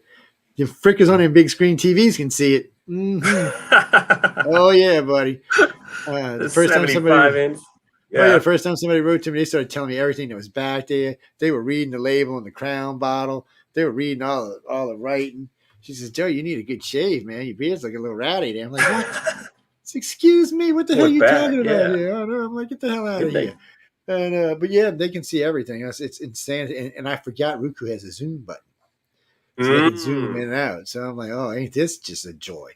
So now my hosts are like, what a zoom button? So they went from no makeup to a ton of makeup now, which cracks me up. I was like, what are y'all spraying that shit on? What's going on here? It's really funny. It's Jackie. No, I'm serious, man. They were not happy when they found out about the zoom button. I wasn't exactly thrilled myself, but it's what it is. We're doing TV. Everybody's doing it. It's part of what goes on in the world now. Denise, that is Tom Wood's artwork. You're talking about the Flaming Dragon. That's his artwork. Mm-hmm. And I'll tell you a little story that Tom told me a long, long time ago. Tom did a flame. I forgot what it was. It was an eagle or something. And he sold it. It went to Walmart. And like in the first 2 months, it sold 2 million copies. And I believe $10 or $15 a copy. So here's this young guy. I mean, we're talking young guy. All of a sudden finds himself, he's a millionaire.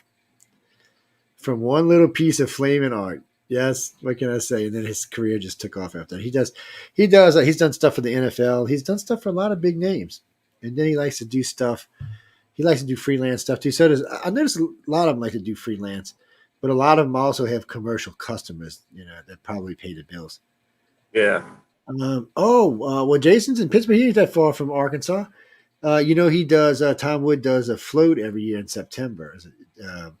So his family owns a big, huge park up there, and they close the park down for 7 days, and they bring out all these groups and all this food and all these vendors, and they get their rafts and their damn tubes, and they go up the river and they float up and down the river for a couple of days. And Tom's a nice guy. He's fun to hang out with. Yeah, most it's weird. Real quick before we leave, it's weird.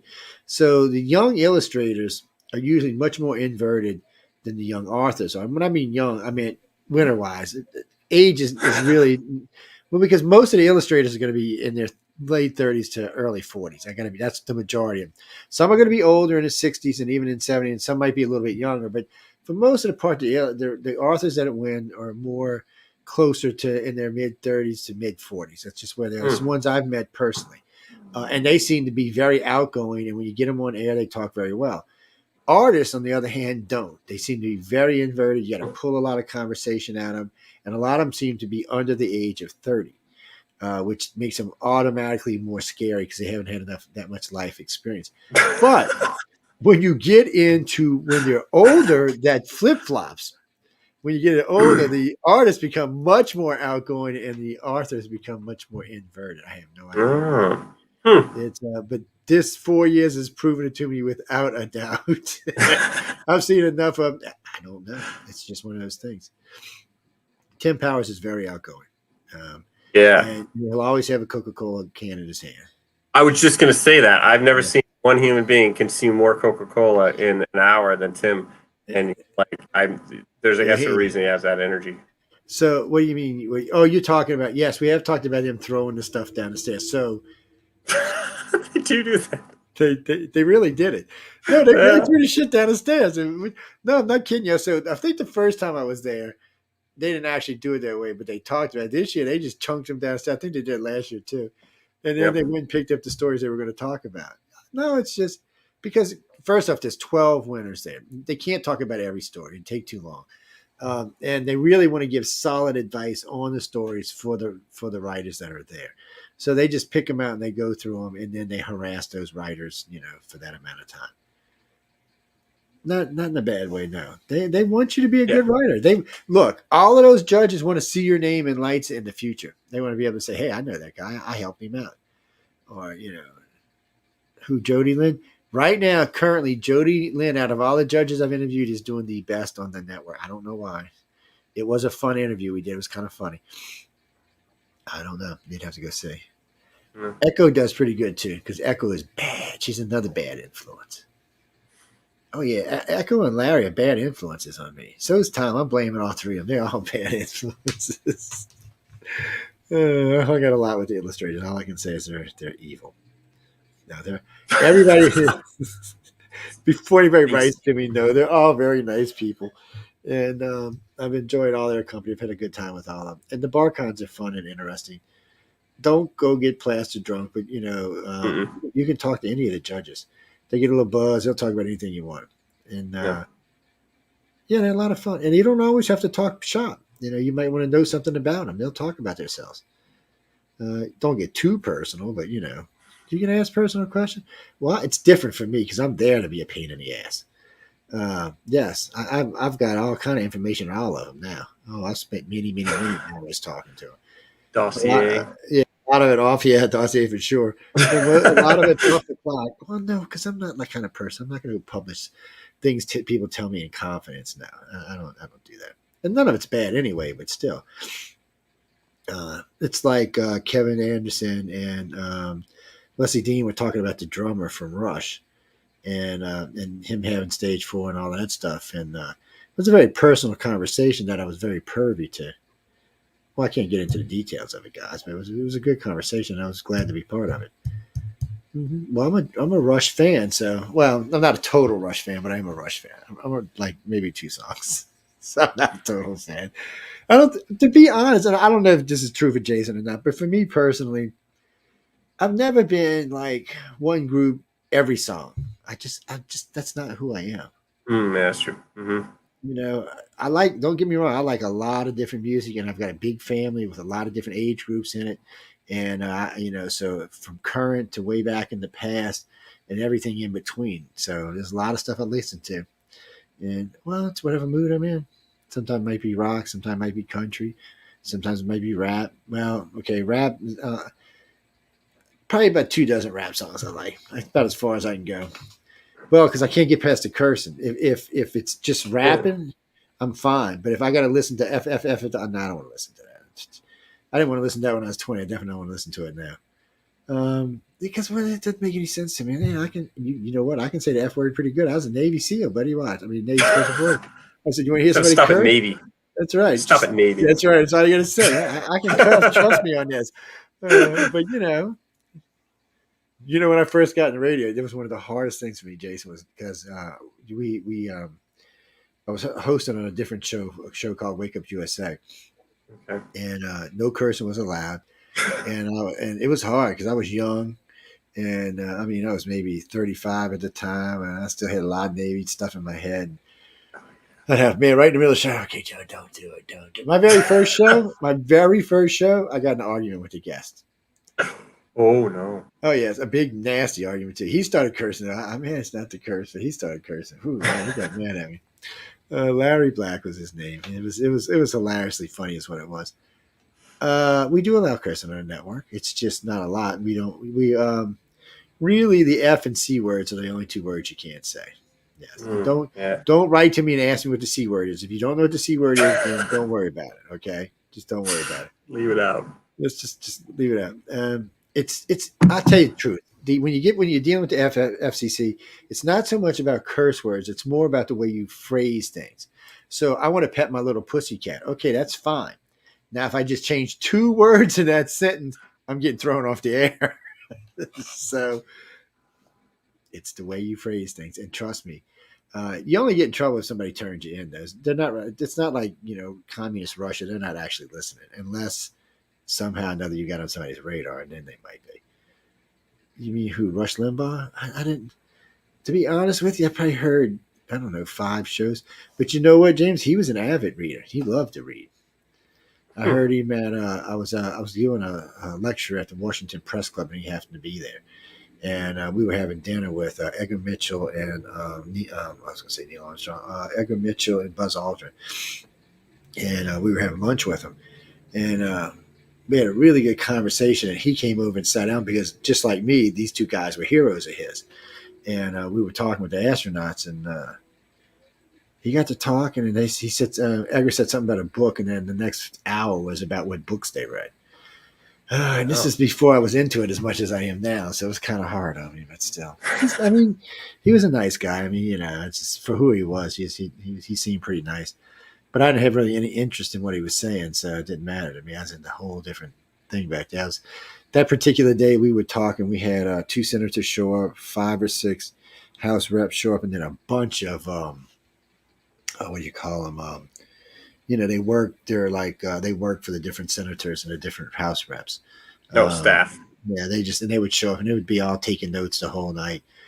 See, now they want me to speak all the time since the YAP stuff came out, the UAP stuff coming. They're bugging the hell out of me to come speak, and I'm like, no, I don't think so. Not right now. I've been doing. We own an organization called ICAR that's been doing, I guess you'd call it aerial phenomena research, for 40 years. It's they take their research pretty serious too over there. But live and learn. See how it is. Jesse, we're going to get out of here. Jason's been a great guest. He's done a fabulous job. He got to hang out with me and John and Emily, and that was awesome. Yes, and he got to talk. Well, he got to talk a little bit because I like to talk. Wait, who? No. When he gets a new book, he's going to let me know. And as soon as he does, we'll put one up back here, and we'll tell you where you can find it. Maybe he'll do a Kickstarter. Maybe it'll be self-published. Anyway, there is there is a book. I do have a story coming out in I can't say it because I'll mess up your contest, but in a book called Solar Flare, which is an anthology that should be out actually in July. And then I also have a story in Z&B Presents Volume 1. But I can't say from who because I'll mess up your contest. But yeah. Well, from my brother's publisher. So yes, but they're on Amazon, so you can just go to Amazon and search for them. Solar Flare and Z&B Presents Year 1, I think it's called. So, what do you mean? No, the winners are in, Jack. No, I'll go look in a little while. Yeah. No, I when I glanced through the email, it looked like the right answers to me. Good gosh, I'll put it in the subject title too instead of making me go look for it. It's they were paying attention for a change. When I look at them, you'll get an email from me probably tonight sometime, and then we'll set up. I'll get your contact information, and they usually go out on a Monday. So as long as you're not in Canada, you get them in 1 to 3 days. Oh no, I sent some to Canada. I sent 5 books to this girl in Canada that she won, and they went up there. They came back. Okay. Oh. Then they came back again, and then they refunded my money from FedEx. I'm like, what the hell are y'all doing? So I went to Ups. And I sent it from Ups. Ups said it was going to be $100. I'm like, really? And they're like, yeah. It's like, damn. I said, okay. So I sent it up there. It took 2 weeks to get up there. I mean, come on. It's not like I was sending food or something perishable or something that might explode. It was books. But yeah. And then she told me when they got up there, the box had been opened at least twice. And I'm like, it's America mailing to Canada. This isn't America mailing to Cambodia people or Vietnam, or China mailing to us. I mean, come on. Yes. This week when we do the other news show, we will talk about the Chinese spy base in Cuba and blah, blah, all of that wonderful stuff. No, we're not going to start World War III over a base in Cuba. No. We should kick them out, but we're not going to start World War III over it. No. Do you want to die because the Chinese got some half-ass listening post in Cuba? We got a damn military base down there. That's true. Yeah. We also got Guantanamo down there, people. Yeah, that's where we keep the prisoners at. And it's not even our island. Look, we're not getting into that either, but I'm just saying, y'all should write a story about Guantanamo Bay. Yeah, y'all all probably go to prison for that one. Ladies and gentlemen, we're going to get out of here. Jason, thanks for hanging out with us tonight. I had a blast. Yeah, me too. Thanks. No, he can't win again, but y'all can. WritersOfTheFuture.com. That's right. Y'all can win. Mm-hmm. And you might get to see him there because a lot of times they invite winners back. And, when he gets to be a little more ancient, he might get to be a judge.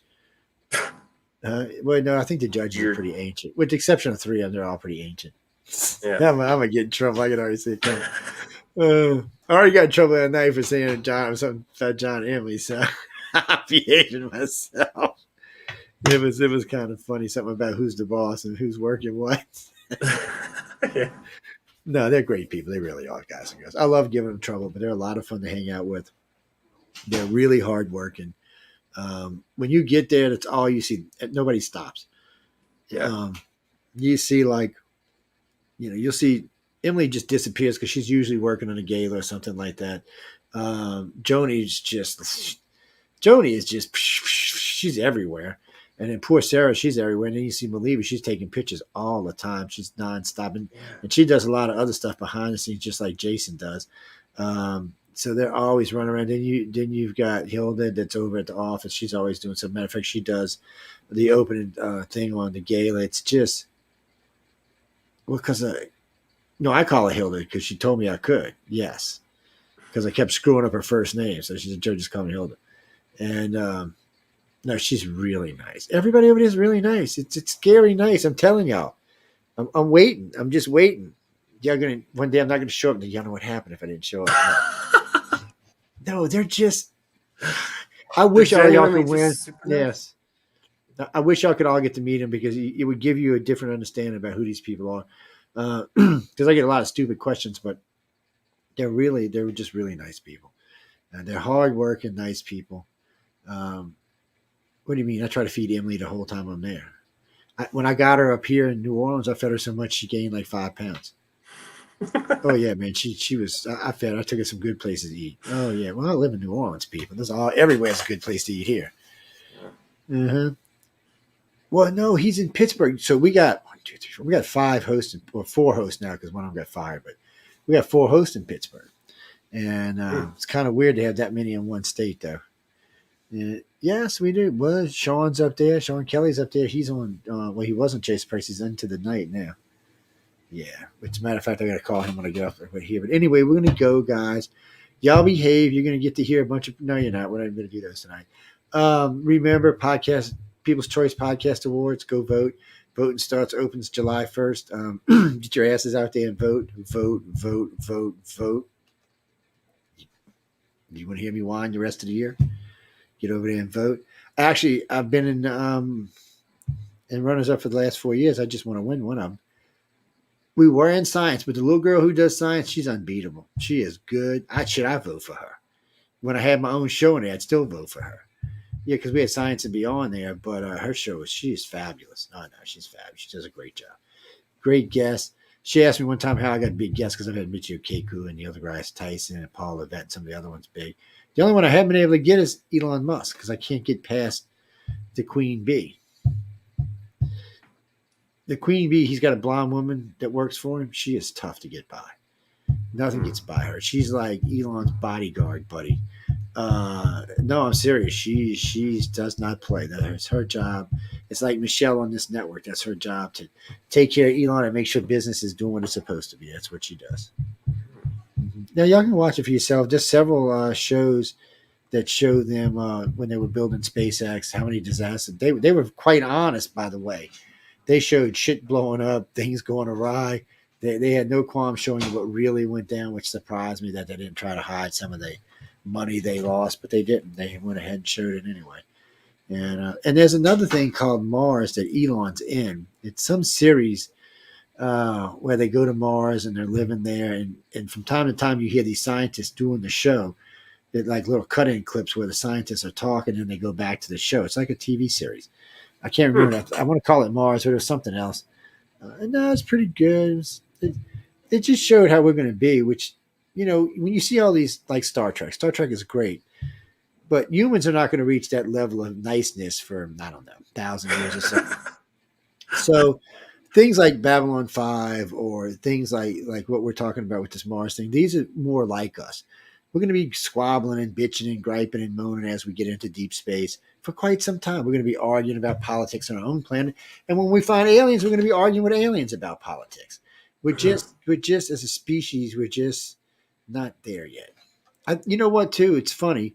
For a while, it looked like we were headed there. And then all of a sudden, I don't know, the planet took a hard left. And here we are fighting again. Well, come on, guys. It's 2023. There shouldn't be no starvation on this planet. There should be no war on this planet.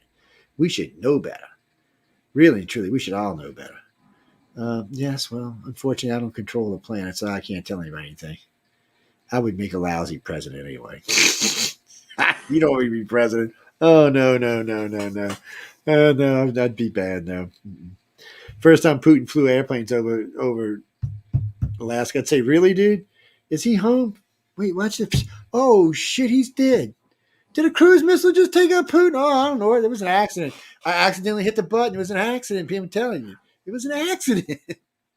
That was the coffee button. What do you mean I'd be like Barack Obama? Oh, yeah, he did shoot a lot of cruise missiles. All right. But so did Trump for that matter. So y'all can't just be hating on one. You got to hate on both. A lot of cruise missiles here. But we're not talking about that. We're getting out of here. Stop with all this BS tonight.